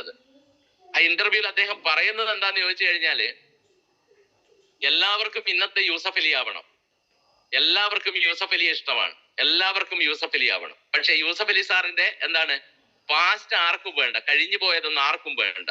അപ്പൊ കഴിഞ്ഞു പോയൊരു ചരിത്രം അദ്ദേഹം പറയുന്നുണ്ട്. നാട്ടികയിൽ നിന്ന് ഗൾഫിലേക്ക് കടന്ന സമയത്ത് ഈ മണലാരണ്യത്തിൽ ചൂടും പുകയും സഹിച്ച സമയത്ത് വെറും പച്ചവെള്ളവും ഗുബൂസും കഴിച്ച് നടന്ന 30, 35, 40 വർഷത്തെ എക്സ്പീരിയൻസ് ഉള്ള ഒരു മനുഷ്യനാണ്. അവിടുന്ന് കെട്ടിപ്പൊക്കിക്കൊണ്ടുവന്നതാണ്. അതുപോലെ തന്നെയാണ് നമ്മുടെ ഗോകുലം ഗോപാലൻ ചേട്ടൻ. ഡിഗ്രി കഴിഞ്ഞ് മടപ്പള്ളിയിൽ നിന്ന് ഒരു സഞ്ചിയുമായിട്ട്, ഒരു കിറ്റുമായിട്ട് മദ്രാസിലേക്ക് കയറി അവിടെ 10 രൂപ മുതൽ തുടങ്ങുന്ന ചിട്ടി ആരംഭിച്ച് ആ ചിട്ടിയാണ് ഇന്ന് ഇന്ത്യ രാജ്യം മുഴുവൻ പടർന്നു പന്തലിച്ചിട്ടുള്ള ഗോകുലം ചിട്ടി ഫണ്ടായി മാറിയിരിക്കുന്നത്. ഈ രൂപത്തിൽ ചിന്തിക്കാനും പ്രവർത്തിക്കാനും നമുക്ക് കഴിയണം. അങ്ങനെ കഴിയുന്ന ആളുകൾക്ക് മാത്രമേ ജീവിതത്തിൽ സക്സസ് ആവാൻ പറ്റൂ. അത് വലിയ രീതിയിൽ ചിന്തിക്കുകയും വലിയ പ്രവൃത്തികൾ എടുക്കുകയും ചെയ്തുകൊണ്ടാണ് ആ രൂപത്തിലേക്ക് വന്നത്. അപ്പൊ നമ്മളെ പിറകോട്ടടിപ്പിക്കുന്ന കുറെ ആൾക്കാർ നമ്മുടെ കൂട്ടത്തിലുണ്ടാവും. നമ്മളെ കളിയാക്കുന്നവരുണ്ടാവും, നമ്മളെ പുച്ഛിക്കുന്നവരുണ്ടാവും, അല്ലെങ്കിൽ പരിഹസിക്കുന്നവരും തള്ളിപ്പറഞ്ഞവര്, നമ്മളുടെ ഒന്നിനും കൊള്ളില്ലെന്ന് നാട് നീളെ പറഞ്ഞു നടക്കുന്ന കുറെ ആൾക്കാർ നമ്മുടെ കൂട്ടത്തിലുണ്ട്, നമ്മുടെ നാട്ടിലുണ്ട്. ഇതിനെയൊക്കെ തന്നെ ഇതിന്റെയൊക്കെ പിറകെയാണ് നമ്മൾ സഞ്ചരിക്കുന്നതെങ്കിൽ നമ്മൾക്ക് ഒരിക്കലും ജീവിതത്തിൽ രക്ഷപ്പെടാൻ പറ്റില്ല. ഇങ്ങനെ വരുന്ന സമയത്താണ് ഒരു മാസീവ് സക്സസ് എന്ന് പറയുന്ന രൂപത്തിലേക്ക് നമ്മൾ മാറേണ്ടത്. നമ്മളെ കളിയാക്കിയവരോട്, നമ്മളെ കുറ്റം പറഞ്ഞവരോട്, പരിഹസിച്ചവരോട് അവരുടെ ഒക്കെ മുമ്പിൽ ഒരു കംബാക്ക് നമ്മൾ നടത്തണം. അങ്ങനെ അവരുടെ മുമ്പിൽ വിജയിച്ച് നിൽക്കുന്ന സമയത്ത് ഉണ്ടാവുന്ന നമുക്കൊരു കിക്ക് ഉണ്ടല്ലോ, ആ കിക്ക് അതിനേക്കാളും വലിയ ലഹരി ലോകത്തൊന്നിനും നമുക്ക് തരാൻ പറ്റില്ല. നമ്മൾ ഈ ചെയ്യുന്ന സമയത്ത്, അല്ലെങ്കിൽ നമ്മുടെ ജീവിതത്തിൽ നമ്മൾ ചില സമയത്തിൽ പരാജയപ്പെട്ടു പോകാം, അല്ലെങ്കിൽ നമ്മൾ ജീവിതത്തിൽ വീണ് പോയിട്ടുണ്ടാവും. പരാജയപ്പെട്ടിട്ടുണ്ടെങ്കിൽ പരാജയപ്പെടട്ടെന്നേ. വീണിട്ടുണ്ടെങ്കിൽ അവിടെ നിന്ന് എഴുന്നേറ്റ് നിന്ന് ചങ്കൂറ്റത്തോടെ വിജയിച്ച് നിൽക്കുന്ന ആ ഒരു സക്സസ് ഉണ്ടല്ലോ, ഏറ്റവും വലിയ എന്താണ് ആ സക്സസിന്റെ ഏറ്റവും വലിയൊരു പ്രാധാന്യം എന്ന് പറഞ്ഞു കഴിഞ്ഞാൽ നമ്മുടെ ജീവിതത്തിൽ നമ്മൾ നടത്തുന്ന ഏറ്റവും വലിയൊരു റിവഞ്ചാണത്. ആ റിവഞ്ചിന് വേണ്ടിയാണ് നമ്മൾ കാത്തിരിക്കേണ്ടത്. അല്ലാതെ കളിയാക്കുന്നവരുടെ മുമ്പിൽ ചൂളിപ്പോകുന്ന ഒരു ചരിത്രം നമുക്ക് ഉണ്ടാവരുത്. കാരണം എന്തുകൊണ്ടാണെന്നറിയോ, ഞാനും നിങ്ങളും കടന്നു വരുന്നത് ഏത് വഴിയിൽ നിന്നാണ് ആദ്യം മനസ്സിലാക്കുക. ഞാനും നിങ്ങളും കടന്നു വരുന്നത് എന്താണ്, ഒരു മിഡിൽ ക്ലാസ്സിൽ നിന്നാണ് വരുന്നത്. ഈ മിഡിൽ ക്ലാസ്സിൽ നിന്ന് വരുന്ന നമ്മളെ തറപറ്റിക്കാനും കളിയാക്കാനും പരാജയപ്പെടുത്താനും ഒരുപാട് വ്യക്തികൾ ഉണ്ടാവും. പക്ഷെ നമ്മൾക്ക് വിജയിക്കണമെങ്കിൽ നമ്മൾ മാത്രമേ ഉള്ളൂ എന്നുള്ള ചിന്ത നമുക്ക് വേണം. നമ്മൾ മാത്രമേ ഉള്ളൂ, നമ്മളെ വിജയിപ്പിക്കാൻ നമ്മൾ മാത്രമേ ഉള്ളൂ. കാരണം നമ്മൾ മിഡിൽ ക്ലാസ്സാണ്. നമ്മളെ തളർത്തുന്നവരും മറ്റുള്ള കാര്യങ്ങളും ഒക്കെ തന്നെ ഉണ്ടാവും. അവരൊക്കെ തന്നെ വലിയ വലിയ ഹൈറ്റ്സിൽ എത്തുന്ന സമയത്ത് നമ്മൾ അവര് പറയുന്നത് കേട്ട് ഒന്നും മിണ്ടാതെ ഒന്നും പ്രവർത്തിക്കാതിരുന്നു കഴിഞ്ഞാൽ നമ്മൾ ബിഗ് സീറോയിലേക്ക് പോകും. അപ്പൊ സ്വാഭാവികമായിട്ടും എന്താന്ന് പറഞ്ഞു കഴിഞ്ഞാൽ വലിയ വലിയ ആളുകളൊക്കെ തന്നെ അവരുടെ ഒരു ഹായ്ക്ക് വേണ്ടി നമ്മൾ കാത്തിരിക്കും. വലിയ വലിയ വ്യക്തികൾ, ഇപ്പൊ സച്ചിൻ ടെണ്ടുൽക്കർ ഹായ് പറയാന്ന് പറയുന്നത് നമ്മളെ സംബന്ധിച്ചിടത്തോളം വലിയൊരു സംഭവമാണ്. ജീവിതത്തിൽ സക്സസ് ആയിട്ടുള്ള ആളുകളുടെ ഹായ്ക്ക് വേണ്ടിയല്ല നമ്മൾ കാത്തിരിക്കേണ്ടത്. നമ്മളുടെ ഹായ്ക്ക് മറ്റുള്ളവർ കാത്തിരിക്കുന്ന ഒരു ദിവസത്തിന് വേണ്ടിയാണ് നമ്മൾ കാത്തിരിക്കേണ്ടത്. അതിനു വേണ്ടിയായിരിക്കണം. അതാണ് ഹൈ തിങ്കിങ് എന്ന് പറയുന്നത്. അല്ലാതെ മറ്റുള്ളവർക്ക് ടാറ്റ കൊടുക്കലല്ല. നമ്മൾക്ക് ടാറ്റ തരുന്ന ഒരു ദിവസം വരും. ആ ദിവസത്തിന് വേണ്ടി നമ്മൾ ചിന്തിക്കുകയും പ്രവർത്തിക്കുകയും ചെയ്യുക. ആ രൂപത്തിലാണ് ഹൈ തിങ്കിങ് എന്ന് പറയുന്നത്. ആ ഹൈ തിങ്കിലേക്കാണ് നമ്മൾ എന്ത് ചെയ്യേണ്ടത്, നമ്മൾ വരേണ്ടത്. അപ്പൊ എനിക്കെന്താ സ്വാഭാവികമായിട്ടെന്ന് പറഞ്ഞു കഴിഞ്ഞാൽ അങ്ങനെ ഹൈ തിങ്കിങ് ഒക്കെ നടത്തി കഴിഞ്ഞാൽ നമ്മൾ സക്സസ് ആകുമോ എന്നുള്ള ഒരു ചോദ്യം നിങ്ങൾ ചോദിക്കും. അതെനിക്ക് നന്നായിട്ട് അറിയാം. അതിനെനിക്ക് ഒരു ഉത്തരം എന്ന് പറയുന്നത്, ഞാൻ മുമ്പ് ഒരു സിനിമ കണ്ടിരുന്നു. വളരെ വളരെ വർഷങ്ങൾക്ക് മുമ്പ് കണ്ടൊരു സിനിമയാണ്. ജേക്കബിന്റെ സ്വർഗരാജ്യം എന്ന് പറയുന്ന ഒരു സിനിമയാണ്. അതിൽ അമ്മ മകനോട് ചോദിക്കുന്നുണ്ട്, നീ അത്ഭുതങ്ങളിൽ വിശ്വസിക്കുന്നുണ്ടോ? അപ്പൊ മകൻ പറയുന്നുണ്ട്, ഇല്ല. രണ്ടാമത് ചോദിക്കുന്ന ഒരു ചോദ്യമുണ്ട്. ആ ചോദ്യം ഇതാണ്, നീ ദൈവത്തിൽ വിശ്വസിക്കുന്നുണ്ടോ? അപ്പൊ അമ്മ പറയുന്ന ഒരു കാര്യമുണ്ട്. അമ്മ പറയുന്നത് എന്താന്ന് പറഞ്ഞു കഴിഞ്ഞാല്, നമ്മൾ അതിയായിട്ട് ആഗ്രഹിക്കുകയും പ്രവർത്തിക്കുകയും ചെയ്തു കഴിഞ്ഞാൽ മിറാക്കിൾ സംഭവിക്കുന്ന പറയുന്ന, അത്ഭുതങ്ങൾ സംഭവിക്കുന്ന. അത് ചുവട് പിടിച്ച് പറയുന്നത് ആരെ പറ്റിയാന്ന് ചോദിച്ചു കഴിഞ്ഞാൽ പൗലോ കൊയ്ലോ എന്ന് പറയുന്ന ഒരു വ്യക്തിയാണ്. നമ്മൾ ജീവിതത്തിൽ എന്തെങ്കിലും അതികഠിനമായി ആഗ്രഹിക്കുകയും അതിന്റെ പിറകിൽ സഞ്ചരിക്കുകയും അതിനുവേണ്ടി കഠിന പ്രയത്നം ചെയ്യുന്നുണ്ടെങ്കിൽ ലോകം മുഴുവൻ ആ വിജയത്തിന് വേണ്ടി നമ്മുടെ കൂടെ നിൽക്കും എന്നാ പറയുന്നത്. ആ രൂപത്തിലേക്കുള്ള ഒരു ചിന്താഗതിയിലേക്ക് മാറാൻ നമുക്ക് പറ്റുമോ? അങ്ങനെ മാറുന്ന സമയത്താണ് മിറാക്കിൾ നമ്മൾ വിശ്വസിക്കുന്നത്. ഹാർഡ് വർക്ക് എന്താണെന്ന് പറഞ്ഞു കഴിഞ്ഞാൽ, believe in miracle and work hard, success will come to you എന്നാ പറയുന്നത്. കാരണം നിങ്ങൾ അത്ഭുതങ്ങളിൽ വിശ്വസിക്കുകയും അതിനുവേണ്ടി പ്രവർത്തിക്കുകയും ചെയ്തു കഴിഞ്ഞാൽ സ്വാഭാവികമായിട്ടും നമ്മളെ തേടി വിജയം വന്നിരിക്കും. അതിലൊരു സംശയമില്ല. അതുകൊണ്ട് ഹൈ തിങ്കിങ് ആയിട്ട് ചിന്തിക്കുക, വലിയ വലിയ കാര്യങ്ങളെ പറ്റി ചിന്തിക്കുക. അത് നമ്മൾ ചെയ്യേണ്ട കാര്യം എന്താന്ന് പറഞ്ഞു കഴിഞ്ഞാൽ ചിന്തിക്കുക മാത്രമല്ല, അതിന് കൃത്യമായിട്ടുള്ള ആക്ഷൻ പ്ലാൻ തയ്യാറാക്കുക. ആക്ഷൻ പ്ലാൻ തയ്യാറാക്കി കഴിഞ്ഞാൽ അത് നമ്മൾ മറ്റുള്ളവരോട് പങ്കുവെക്കുക എന്നുള്ളതാണ് ഏറ്റവും പ്രധാനപ്പെട്ടത്. മറ്റുള്ളവരോട് ഷെയർ ചെയ്യുക. അങ്ങനെ ഷെയർ ചെയ്ത് കഴിഞ്ഞാലേ നമുക്ക് സക്സസ് ആവാൻ പറ്റും. ഇപ്പൊ ഞാൻ കഴിഞ്ഞ ദിവസം വയനാട്ടിൽ ഒരു ട്രെയിനിങ് അറ്റൻഡ് ചെയ്തു. ഞാൻ ജീവിതത്തിൽ പല ട്രെയിനിങ്ങുകളും കാര്യങ്ങളൊക്കെ തന്നെ അറ്റൻഡ് ചെയ്തിട്ടുണ്ട്. പക്ഷെ ഒരു സാധാരണക്കാരനായ വ്യക്തി അസാധാരണക്കാരനായി മാറി വിജയത്തിന്റെ അത്യുന്നതങ്ങളിൽ എത്തിച്ച ഒരു വ്യക്തിയെ ഒരു ട്രെയിനിങ് ഞാൻ അറ്റൻഡ് ചെയ്തിരുന്നു. ആ ട്രെയിനിങ് അറ്റൻഡ് ചെയ്ത സമയത്ത് ഞാൻ മനസ്സിലാക്കിയത്, ഈ ബിസിനസ് സ്റ്റാർട്ട് ചെയ്യാൻ വേണ്ടിയിട്ട് ഒരു ഗതിയും പരഗതിയും ഇല്ലാത്ത ഒരു വ്യക്തി സ്വന്തം അടുക്കളയിലെ അലൂമിനി പാത്രങ്ങളും ചെമ്പ് പാത്രങ്ങളും തച്ചടച്ച് ഒട്ടിച്ച് ആക്രിക്കടയിൽ കൊണ്ടുവിറ്റ് ബിസിനസ് സ്റ്റാർട്ട് ചെയ്ത വ്യക്തി. അദ്ദേഹത്തിന്റെ കാർഷിക കടങ്ങള് ഒരുപാട് കൂടി വന്ന സമയത്ത് സ്വന്തം ഭാര്യയുടെ താലി ചെയിനിൽ നിന്ന് താലി അടർത്തി മാറ്റി താലി വിറ്റ മനുഷ്യൻ. പിന്നീട് താലി വിൽക്കുമെന്ന അവസ്ഥ വന്ന സമയത്ത് താലി ഭണ്ണാരത്തിൽ നിക്ഷേപിച്ച ഒരു മനുഷ്യനാണ്. സ്വന്തം മകളുടെ പിറന്നാളിന് വേണ്ടി 300 രൂപയുടെ കേക്ക് വാങ്ങാൻ കഴിയില്ലാത്ത ഒരു വ്യക്തി. അങ്ങനെ 300 രൂപയുടെ കേക്ക് വാങ്ങാൻ കഴിയില്ലാത്ത വ്യക്തി 22ാമത്തെ വയസ്സിൽ അദ്ദേഹത്തിന്റെ ആ കുട്ടിയുടെ പിറന്നാളിന് കാറ് സമ്മാനിച്ചിട്ടുണ്ട്. താലി ചെയിൻ എടുത്ത് വിറ്റിട്ടുണ്ടെങ്കിൽ സ്വന്തം മകളുടെ കല്യാണത്തിന് 3 കിലോ സ്വർണം കൊടുത്തുകൊണ്ട് അതുപോലെ തന്നെ ബെൻസ് കാറ് സമ്മാനിച്ചു കൊണ്ടുമാണ് അദ്ദേഹം ലോകത്തോട് അദ്ദേഹത്തിന്റെ വെല്ലുവിളി അദ്ദേഹത്തിന്റെ പ്രതികാരം ചെയ്തത്. സൈലന്റ് പ്രതികാര ചെയ്തത്, നിശബ്ദമായിട്ടുള്ള ഒരു പ്രതികാരമാണ്. അങ്ങനെയുള്ള ഒരു വ്യക്തിയാണ് കഴിഞ്ഞ ദിവസത്തെ ട്രെയിനിങ്. അങ്ങനെയുള്ള ആളുകൾക്ക് ഇങ്ങനെയൊക്കെ ആവാമെങ്കിൽ നമ്മുടെ കയ്യിൽ ഉള്ളതും എന്താണ്? നമ്മുടെ കയ്യിൽ ഉള്ളതും എന്താണ്? ഈ ബിസിനസ് തന്നെയാണ്. അദ്ദേഹം ഇത് മുഴുവൻ ലോകത്തോട് വിളിച്ചു പറഞ്ഞിട്ടുണ്ട്. DTC റാങ്കിൽ നിൽക്കുന്ന സമയത്ത് അദ്ദേഹം വിളിച്ചു പറഞ്ഞത്, ലോകത്തോട് വിളിച്ചു പറഞ്ഞിട്ടുണ്ട്, ഞാൻ എൻ്റെ മകളെ സ്വർണം കൊണ്ട് മൂടും, ബെൻസ് കാർ സമ്മാനിക്കും, അത് എല്ലാറ്റിനും ഉപരി കമ്പനിയുടെ MD എന്റെ മകളുടെ വിവാഹത്തിൽ പങ്കെടുക്കുമെന്ന് പ്രഖ്യാപിച്ചതാണ്. അങ്ങനെ പ്രഖ്യാപിക്കുന്ന സമയത്ത് ഭാര്യ പ്രസാദ് സാറിനോട് പറഞ്ഞിട്ടുണ്ട്, നിങ്ങൾ 3 കിലോ കണക്കിന് സ്വർണം കൊണ്ട് എന്റെ മകളെ മൂടുന്ന കാര്യമൊക്കെ അവിടെ നിൽക്കട്ടെ, എന്റെ പണയം വെച്ച താലി ആദ്യം എടുത്തതാന്ന് പറഞ്ഞിട്ടുണ്ട്. അദ്ദേഹം പറഞ്ഞത് അതിന് തർക്കിക്കാൻ നിന്നില്ല. തർക്കിക്കാൻ നിൽക്കുക എന്ന് പറയുന്നത് അദ്ദേഹം ചെയ്തൊരു തെറ്റാണ്. പിന്നെ തർക്കിച്ചിട്ട് കാര്യമൊന്നുമില്ല. അതിന് ഏറ്റവും പ്രധാനപ്പെട്ട അല്ലെങ്കിൽ ഏറ്റവും വലിയ കാര്യം എന്ന് പറയുന്നത് അത് ചെയ്ത് കാണിക്കുക എന്നുള്ളതാണ്. അത്തരത്തിലുള്ള ഒരു സാധനം നമ്മൾ ചെയ്യേണ്ടത്. അങ്ങനെ ചെയ്ത് വിജയിപ്പിക്കാനുള്ള ഒരു ഓപ്പർച്യൂണിറ്റി നമ്മുടെ കയ്യിലുണ്ട്. അത് ചെയ്ത് വിജയിപ്പിക്കുക എന്നുള്ളതാണ് നമ്മളെ സംബന്ധിച്ചിടത്തോളം ഏറ്റവും വലിയ കാര്യം എന്ന് പറയുന്നത്. അതിന് ഈ പരാജയം എന്ന് പറയുന്ന സമയത്ത് നമ്മൾ പേടിച്ചു പോകുന്നുണ്ടോ? പരാജയം എന്ന് പറയുന്ന സമയത്ത് നമ്മൾ നെറ്റി ചുളിക്കാറുണ്ടോ? വിജയത്തെ പറ്റി മാത്രം ചിന്തിക്കുന്ന ഒരു വ്യക്തിക്ക് ജീവിതത്തിൽ സക്സസ് ആകുമെന്ന് തോന്നുന്നുണ്ടോ നിങ്ങൾക്ക്? അങ്ങനെ ഒരു കാരണവശാലും പറ്റില്ല. കാരണം എന്താന്ന് പറഞ്ഞാൽ മൈക്കിൾ ജോർദാൻ എന്ന് പറയുന്ന ഒരു വ്യക്തിയുണ്ട്. മൈക്കിൾ ജോർദാന്റെ ഹിസ്റ്ററി ഒന്നും ഞാനിവിടെ പറയുന്നില്ല. ലോകം കണ്ടതിൽ വെച്ച് ഏറ്റവും വലിയ ബാസ്കറ്റ് ബോൾ കളിക്കാരനായിരുന്നു. അദ്ദേഹം ആദ്യമായിട്ട് സ്കൂൾ ടീമിൽ എത്തുന്നുണ്ട്. കുറിയവൻ എന്നുള്ള രൂപത്തിൽ ആദ്യം അദ്ദേഹത്തിനെ മാറ്റി നിർത്തപ്പെട്ടിട്ടുണ്ട്. എങ്കിലും അദ്ദേഹം പറഞ്ഞിരിക്കുന്നത്, സ്കൂൾ ടീം പങ്കെടുക്കുന്ന പരിപാടിയിലേക്ക് എന്നെ കൂടി കൊണ്ടുപോവുകയാണെങ്കിൽ ആ പരിപാടിയിൽ പങ്കെടുക്കുന്നവരുടെ മുഴുവൻ ജേഴ്സിയും ഞാൻ പേറിക്കൊള്ളാം, അല്ലെങ്കിൽ ഞാൻ ചുമലിലേറ്റിക്കൊള്ളാം, തലയിൽ വെച്ച് കൊള്ളാം എന്നാണ്. ആ മകന്റെ കളി കാണാന് ആ ഗ്രൗണ്ടിലെത്തിയ അച്ഛനും അമ്മയും കണ്ടത് മറ്റുള്ളവരുടെ ട്രാക്ക് സ്യൂട്ട്, അവരുടെ ജേഴ്സി പേറിക്കൊണ്ട് നടക്കുന്ന മകനെയാണ്. വളരെ കരഞ്ഞുകൊണ്ടാണ് അവര് അവിടുന്ന് തിരിച്ചു പോകുന്നത്. പക്ഷേ അന്നൊരു തീരുമാനം എടുത്തിരുന്നു മൈക്കിൾ ജോർദാൻ. ആ മൈക്കിൾ ജോർദാൻ എടുത്ത തീരുമാനം പിന്നീട് ലോകത്തിലെ ആദ്യത്തെ സ്പോർട്സ് മേഖലയിലെ ആദ്യത്തെ ബില്യണയറായി മാറിയിട്ടുണ്ട്. ലോകം കണ്ടതിൽ വെച്ച് ഏറ്റവും വലിയ ബാസ്കറ്റ് ബോൾ കളിക്കാരനായിട്ടുണ്ട്. അദ്ദേഹം പറഞ്ഞൊരു വാക്കിതാണ്, to learn to succeed you must first learn to fail. നിങ്ങൾ വിജയത്തിന്റെ ചരിത്രമാണ് പഠിക്കാൻ തീരുമാനിക്കുന്നതെങ്കിൽ ആദ്യമായിട്ട് നിങ്ങൾ പഠിക്കേണ്ടത് പരാജയത്തിന്റെ ചരിത്രമാണ്. ആ പരാജയത്തിന്റെ ചരിത്രം പഠിക്കുന്നവർക്ക് മാത്രമേ വിജയത്തിലേക്ക് കുതിക്കാൻ കഴിയൂ. അപ്പൊ ഞാൻ പറഞ്ഞു വന്നത് ഇതാണ്, നമ്മുടെ നെഗറ്റീവ് എന്ന് പറയുന്ന സാധനത്തിന് നമ്മൾ എന്ത് ചെയ്യണം? ആ പാടെ ഇല്ലാതാക്കി പോസിറ്റീവിലേക്ക് സഞ്ചരിക്കണം. അത് അത്ര പെട്ടെന്ന് നടക്കുന്ന കാര്യമൊന്നുമല്ല.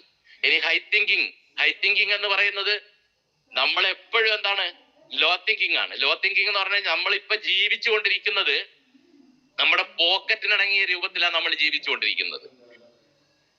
വരുന്ന സമയത്ത് നമ്മൾ ആഗ്രഹിക്കുന്നത് ഈ ബിസിനസ്സിൽ ഒരു മണി ഫ്രീഡമാണ്. അപ്പൊ മണി ഫ്രീഡം എന്ന് പറഞ്ഞു കഴിഞ്ഞാൽ നമ്മൾ ആദ്യം അറിയണ്ടേ അതെന്താ സംഭവം. മണി ഫ്രീഡം എന്ന് എല്ലാവരും കേട്ടിട്ടുണ്ടാവും. അതിന് ഒറ്റ വാക്കിലുള്ള ഒരു നിർവചനം എന്താന്ന് പറഞ്ഞു കഴിഞ്ഞാൽ, പണം നമുക്ക് ഒന്നിനും ഒരു തടസ്സമാകാതിരിക്കുക. നമ്മളുടെ ഫാമിലിയോടൊത്തൊരു ഷോപ്പിൽ കയറി കഴിഞ്ഞാൽ അതിന്റെ ടാഗ് നോക്കാതെ പർച്ചേസ് ചെയ്യാൻ പറ്റുക. ജ്വല്ലറിയിൽ കയറി കഴിഞ്ഞാൽ, ഇനി നമ്മൾ എന്തിനധികം പറയുന്നു, നല്ലൊരു സ്റ്റാർ ഹോട്ടലിൽ കയറി കഴിഞ്ഞാൽ വില നോക്കാതെ ഭക്ഷണം വാങ്ങി കഴിക്കാനുള്ള ഒരു അവസ്ഥയാണ് മണി ഫ്രീഡം എന്ന് പറയുന്നത്. ആ മണി ഫ്രീഡത്തിലേക്ക് നമുക്ക് എത്തണമെങ്കിൽ നമ്മൾ ആദ്യം ചെയ്യേണ്ട കാര്യങ്ങളാണ് ഞാൻ പറഞ്ഞിരിക്കുന്നത്. നെഗറ്റീവിനെ നമ്മൾ ഒഴിവാക്കുക, ഹൈ തിങ്കിങ് ആയിട്ട് നമ്മൾ ചിന്തിക്കുക ഏറ്റവും കൂടുതൽ. കാരണം ഇവിടെ ഇരിക്കുന്ന എത്ര പേരുണ്ടെന്ന് എനിക്കറിയില്ല, ഏകദേശം 400-ന് ആളുകൾ ഇരിക്കുന്നുണ്ട്. ഈ 400-ന് ആളുകളെ സംബന്ധിച്ചിടത്തോളം അവരുടെ ഇന്നത്തെ ഏറ്റവും വലിയ പ്രശ്നം എന്താന്ന് പറഞ്ഞു കഴിഞ്ഞാൽ സാമ്പത്തികം. അവരുടെ സാമ്പത്തിക പ്രശ്നത്തിന്, അല്ലെങ്കിൽ നമ്മളുടെ സാമ്പത്തിക പ്രശ്നത്തിന് ഒരു സൊല്യൂഷൻ കണ്ടു കഴിഞ്ഞാൽ നമ്മളുടെ 90% പ്രശ്നങ്ങളും അവസാനിക്കുന്നുള്ളത്. അതിലൊരു സംശയമില്ലേ. അത് അവസാനിക്കുന്നുള്ള കാര്യത്തിൽ ഒരു സംശയം ആർക്കും വേണ്ട. അപ്പൊ നമ്മൾ ചെയ്യേണ്ടത് ഈ സാമ്പത്തിക സ്വാതന്ത്ര്യത്തിന് വേണ്ടിയിട്ടുള്ള ഒരു പോരാട്ടത്തിന്റെ പാതയിലാണ് നമ്മൾ. അതിന് ചെയ്യേണ്ട കാര്യം ഞാൻ പറഞ്ഞത്, നെഗറ്റീവ് ഒഴിവാക്കുക, ലോ തിങ്കിങ് ഒഴിവാക്കുക, ഹൈ ലെവലിലേക്ക് ചിന്തിക്കുക. ഹൈ ലെവലിലേക്ക് ചിന്തിക്കുക എന്ന് പറഞ്ഞു കഴിഞ്ഞാല് സ്വാഭാവികമായിട്ടും വലിയ വലിയ കോടീശ്വരന്മാരൊക്കെ പറയുന്ന ഒരു കാര്യമുണ്ട്. ബിൽഗേറ്റ്സും അതുപോലെ തന്നെ അംബാനി, ഇവരൊക്കെ പറയുന്നത്, നിങ്ങള് നാളുകളിൽ എവിടെയാണോ എത്തേണ്ടത് അവിടെ എത്തിക്കഴിഞ്ഞാൽ നിങ്ങൾ എങ്ങനെയാണോ പെരുമാറുന്നത് ആ പെരുമാറുന്ന രീതിയിൽ ബിഗ് സീറോയിൽ നിൽക്കുന്ന സമയത്തും നമുക്ക് പെരുമാറാൻ പറ്റണം. നമ്മളൊരു കോടീശ്വരനെ പോലെ പെരുമാറണം, കോടീശ്വരനെ പോലെ നടക്കണം, കോടീശ്വരനെ പോലെ ചിന്തിക്കണം, കോടീശ്വരന്മാർ സംസാരിക്കുന്നത് പോലെ സംസാരിക്കണം. ഈ രൂപത്തിൽ സംസാരിച്ചു കഴിഞ്ഞാൽ മാത്രമേ നാളെ നമുക്ക് എന്ത് ചെയ്യണം, ലക്ഷങ്ങളും കോടികളും ഉണ്ടാക്കാൻ പറ്റൂ. അപ്പൊ സ്വാഭാവികമായിട്ടും നമ്മൾ ചിന്തിക്കും, ഈ സീറോയിൽ നിൽക്കുന്ന നമുക്കിതെങ്ങനെ പറയാൻ പറ്റും? ആ പറയാ എന്നുള്ളത് തന്നെയാണ് ജീവിതത്തിലെ ഏറ്റവും വലിയ വെല്ലുവിളി, ജീവിതത്തിലെ ഏറ്റവും വലിയ റിവെഞ്ച് എന്ന് പറയുന്നത് അതാണ്. അത് നാളുകളിൽ അവിടെ എത്തുന്ന പൂർണ്ണ വിശ്വാസമുള്ള ഒരു വ്യക്തിയെ സംബന്ധിച്ചിടത്തോളം അവരെങ്ങനെ പെരുമാറിയിരിക്കും, അതിലൊരു സംശയമില്ല. അതാണ് പറയുന്നത്. ഞാൻ അടുത്ത ആറ്റിറ്റ്യൂഡിലേക്ക് ഞാൻ പോവാം. ബിസിനസ്മാൻ ആറ്റിറ്റ്യൂഡ് എന്ന് പറയുന്ന ഒരു ആറ്റിറ്റ്യൂഡ്, അതുപോലെ തന്നെ കൺസ്യൂമർ എന്ന് പറയുന്ന ഒരു ആറ്റിറ്റ്യൂഡ് ഉണ്ട്. എന്താണ് ഈ ബിസിനസ്മാൻ ആറ്റിറ്റ്യൂഡും ഈ കൺസ്യൂമർ ആറ്റിറ്റ്യൂഡ് എന്ന് പറയുന്നത്? നമ്മള് ബിസിനസ്സുകാരാണ്. അപ്പൊ നമ്മള് സാധാരണഗതിയിൽ ഒറ്റയടിക്ക് ഒരു ബിസിനസ്മാൻ ആറ്റിറ്റ്യൂഡിലേക്ക് നമുക്ക് വരാൻ പറ്റുമോ? ഒരു കാരണവശാലും പറ്റില്ല. കാരണം നമ്മൾ കൂലി വേല ചെയ്യുന്ന ആളുകളാണ്, അല്ലെങ്കിൽ ഏതെങ്കിലും പ്രൈവറ്റ് കമ്പനിയിൽ, അല്ലെങ്കിൽ ഏതെങ്കിലും ഗവൺമെന്റ് സെക്ടറിൽ, അല്ലെങ്കിൽ ഏതെങ്കിലും മാർക്കറ്റിംഗ് കമ്പനികൾ, അല്ലെങ്കിൽ എന്തെങ്കിലും കാര്യങ്ങൾ വിറ്റ് നടക്കുന്ന വ്യക്തികളായിരിക്കും. അവർ ഒറ്റയടിക്കൊരു ബിസിനസ്മാൻ ആറ്റിറ്റ്യൂഡിലേക്ക് എത്തുക എന്ന് പറയുന്നത് ചെറിയ കാര്യമല്ല. അതിന് ഒരുപാട് കടമ്പകളുണ്ട്, അതിലൊരു സംശയമില്ല. അതിലൂടെ സഞ്ചരിക്കണമെങ്കിൽ അത്തരത്തിലുള്ള ആളുകളുമായിട്ട് നമ്മൾ നിരന്തരമായിട്ട് സമ്പർക്കം പാലിച്ചിരിക്കണം. നമ്മൾ ആരോടാണ് സമ്പർക്കത്തിൽ എന്നുള്ളത് നമ്മളൊന്ന് ചിന്തിക്കണം. ലോ തിങ്കിങ് ആയിട്ടുള്ള ആളുകളുമായിട്ടുള്ള സമ്പർക്കമാണെങ്കിൽ നമ്മൾ ലോ തിങ്കിങ്ങിലേക്ക് മാറും. ഹൈ തിങ്കിങ്ങുമായിട്ടുള്ള വ്യക്തികളാണ് നമ്മൾ സമ്പർക്കത്തിലെങ്കിൽ നമ്മൾ ഹൈ തിങ്കിങ് ഉള്ള ആളുകളായിട്ട് മാറും. അപ്പൊ ലോ തിങ്കിങ്ങുമായിട്ടുള്ള ആളുകളിൽ നിന്ന് നമ്മൾ ഒഴിഞ്ഞു മാറുക എന്നുള്ളതാണ് ആദ്യത്തെ കാര്യം. അപ്പൊ ഒരു ബിസിനസ്മാൻ ആറ്റിറ്റ്യൂഡ് എന്താ? ബിസിനസ്മാൻ ആറ്റിറ്റ്യൂഡ് എന്ന് പറയുന്നത് അതൊരു ഒരു വല്ലാത്തൊരു മനോഭാവമാണ്. ബിസിനസ്മാൻ എന്ന് പറയുന്ന ആ ഒരു അവസ്ഥയിലേക്ക് എത്തണമെങ്കിൽ. ഇപ്പൊ ഞാൻ കഴിഞ്ഞ ദിവസം ഞാനൊരു ഒരു സ്റ്റോറി വായിച്ചിരുന്നു. ആ സ്റ്റോറി പറയുന്നത് ഇതാണ്. എന്താണെന്ന് പറഞ്ഞു കഴിഞ്ഞാൽ, ഒരു കിണർ വിറ്റതാണ് ഒരു മനുഷ്യൻ. ഒരു വ്യക്തി മറ്റൊരാൾക്കൊരു കിണർ വിറ്റു. ആ കിണർ വിറ്റ വ്യക്തി 2 ദിവസം കഴിഞ്ഞ് വാങ്ങിയ വ്യക്തിയുടെ വീട്ടിലേക്ക് പോയി. വാങ്ങിയുടെ വ്യക്തിയുടെ വീട്ടിലേക്ക് പോയിട്ട് പറഞ്ഞത് എന്താന്ന് പറഞ്ഞു കഴിഞ്ഞാല്, ഞാൻ നിങ്ങൾക്ക് കിണർ മാത്രമേ വിറ്റിട്ടുള്ളൂ, വെള്ളം ഞാൻ വിറ്റിട്ടില്ല എന്ന് പറഞ്ഞു. അപ്പം വെള്ളം വിറ്റിട്ടില്ല എന്ന് പറഞ്ഞാൽ സ്വാഭാവികമായിട്ടും ഒരു സാധാരണ വ്യക്തി എന്നുള്ള നിലയ്ക്ക് അതിനൊരു കൂടെയുള്ള കാശ് കൊടുക്കും, അല്ലെങ്കിൽ അവര് തമ്മിൽ കശപിശിയാകും, അല്ലെങ്കിൽ കേസ് കൊടുക്കും. പക്ഷെ വാങ്ങിയതൊരു ബിസിനസ്സുകാരനായിരുന്നു. വാങ്ങിയ ബിസിനസ്സുകാരനായത് കൊണ്ട് തന്നെ അയാൾ ഒറ്റ വാക്കിൽ കാര്യങ്ങൾ അവസാനിപ്പിച്ചു. അദ്ദേഹം പറഞ്ഞത് ഇതാണ്: എനിക്ക് നീ കിണറേ വിറ്റിട്ടുള്ളൂ, ശരിയാണ്, കിണർ ഞാൻ വാങ്ങിയിട്ടുണ്ട്, പക്ഷെ കിണറിലെ വെള്ളം നിന്റേതാണ്. കിണർ വെള്ളം നിന്റേതാണെങ്കിൽ എന്റെ കിണറ്റിലാണ് നീ അത് സൂക്ഷിച്ചിരിക്കുന്നത്. അപ്പം 2 ദിവസം വാടക നീ എനിക്ക് തരണം. ഒറ്റ വാക്കിൽ അവസാനിപ്പിച്ചു. കാരണം എന്തുകൊണ്ടാന്ന് ചോദിച്ചു കഴിഞ്ഞാൽ, അയാളൊരു ബിസിനസ്മാൻ ആറ്റിറ്റ്യൂഡ് ഉള്ള ഒരു വ്യക്തിയായിരുന്നു. അങ്ങനെ ബിസിനസ്മാൻ ആറ്റിറ്റ്യൂഡാണ് നമുക്ക് വേണ്ടത്, അതിലൊരു സംശയമില്ല. ഏതാണ് ബിസിനസ്മാൻ ആറ്റിറ്റ്യൂഡ് ഉള്ള ആളുകളൊക്കെ തന്നെ ജീവിതത്തിൽ ഞാൻ നേരത്തെ എണ്ണി പറഞ്ഞ ആളുകളൊക്കെ തന്നെ ബിസിനസ്മാൻ ആറ്റിറ്റ്യൂഡ് ഉള്ള ആളുകളാണ്. ഇപ്പൊ നമ്മൾ കിടക്കുന്നത് എവിടെയാന്ന് ചോദിച്ചു കഴിഞ്ഞാൽ, ഈ ബിസിനസ്സിൽ വന്നിട്ട് ഇപ്പൊ ഞാനിപ്പോ NDC ആയി കഴിഞ്ഞാൽ ഒരു കൺസ്യൂമർ ആറ്റിറ്റ്യൂഡ് എന്റെ മനസ്സിൽ ഉണ്ടാവാം, ഒരു സംശയ കാര്യത്തിലില്ല. ഒരു കൺസ്യൂമർ ആറ്റിറ്റ്യൂഡ്, കൺസ്യൂമർക്ക് എന്താണ്? പെട്ടെന്ന് കാര്യങ്ങൾ നടക്കും, പെട്ടെന്ന് നടക്കണം. നമ്മളിപ്പോ ഒരു കടയിൽ ചെന്ന് ഒരു കിലോ തക്കാളി, ഇപ്പൊ തക്കാളിക്ക് എത്രയാണ്? 25-30 രൂപ. 30 രൂപ കൊടുത്തു കഴിഞ്ഞാൽ സ്വാഭാവികമായിട്ട് തക്കാളി കിട്ടിയിരിക്കണം. ഇനി ആ കടക്കാരൻ പറയാണ്, ഇന്ന് തക്കാളി എത്തിയിട്ടില്ല, 30 രൂപ ഇവിടെ വെച്ചേക്ക്, വൈകിട്ട് വരുന്ന സമയത്ത് തരാം. അത് കേൾക്കാൻ നമ്മൾ തയ്യാറല്ല. നമ്മൾ അടുത്ത കടയിൽ പോകുന്നു, കാശ് കൊടുക്കുന്നു, തക്കാളി വാങ്ങിക്കുന്നു, കൊടുക്കുന്ന സമയത്ത് കിട്ടിയിരിക്കണം. ഇതാണ് കൺസ്യൂമറുടെ ആറ്റിറ്റ്യൂഡ്. എന്നാൽ ആ ബിസിനസ്സുകാരന്റെ ആറ്റിറ്റ്യൂഡ് എങ്ങനെയാ? ബിസിനസ്സുകാരുടെ ആറ്റിറ്റ്യൂഡ് എന്താന്ന് പറഞ്ഞു നോക്കിയാൽ, നമ്മൾ ഏതെങ്കിലും തരത്തിൽ ഒരു മുതൽ മുടക്ക് നടത്തിയിട്ടുണ്ടെങ്കിൽ ആ മുതൽ മുടക്ക് നമുക്ക് തിരിച്ചു കിട്ടണമെങ്കിൽ ഏറ്റവും ചുരുങ്ങിയത് 7 വർഷം. കോവിഡിന് മുമ്പേ ആയിരുന്നു 7 വർഷമെങ്കിൽ ഇന്നത് 10 വർഷം കാണും. ലാഭവും നഷ്ടവും ഇല്ലാത്ത ലാഭവും നഷ്ടമില്ലാത്ത ഒരു അവസ്ഥയിലേക്ക് വരിക എന്നുള്ളതാണ്.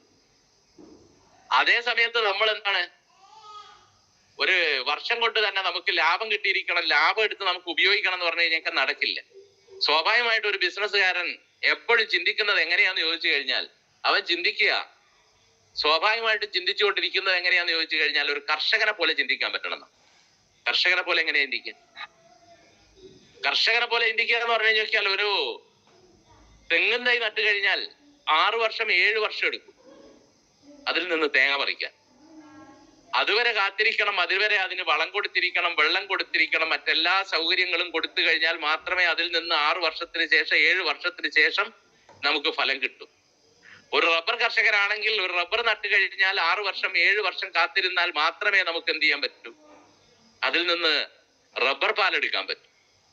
അല്ലാതെ റബ്ബർ നട്ട് 10 ദിവസം കൊണ്ട് 1 വർഷം കൊണ്ട് പാല് കിട്ടണം എന്ന് പറഞ്ഞു കഴിഞ്ഞാൽ ഒരു കാരണവശാലും കിട്ടില്ല, അതിലൊരു സംശയമില്ല. അപ്പൊ ഇവിടെ ഈ ബിസിനസ്സിൽ വന്നിട്ട് 1 വർഷമായി 2 വർഷമായി ഒന്നും ആയില്ലെന്ന് പറയുന്നവരോടാണ് ഞാൻ പറയുന്നത്. 3 വർഷമായിട്ട് ഒന്നും ആയില്ലെന്ന് പറയുന്നവരോടാണ് ഞാൻ പറയുന്നത്. ഈ 3 വർഷം നിങ്ങൾ ഉപയോഗിക്കേണ്ട എന്താന്ന് പറഞ്ഞു കഴിഞ്ഞാൽ, ഈ ബിസിനസ്സിലേക്ക് വരുന്ന സമയത്ത് തന്നെ പറയുന്ന ഒരു കാര്യമുണ്ട്. ഈ ബിസിനസ്സിന് പ്രത്യേകിച്ച് എക്സ്പീരിയൻസ് വേണ്ട, എക്സ്പീരിയൻസ് ചോദിക്കുന്നില്ല. കാരണം ഈ ബിസിനസ് ചെയ്തുകൊണ്ട് പഠിക്കാൻ മാത്രമേ പറ്റൂ.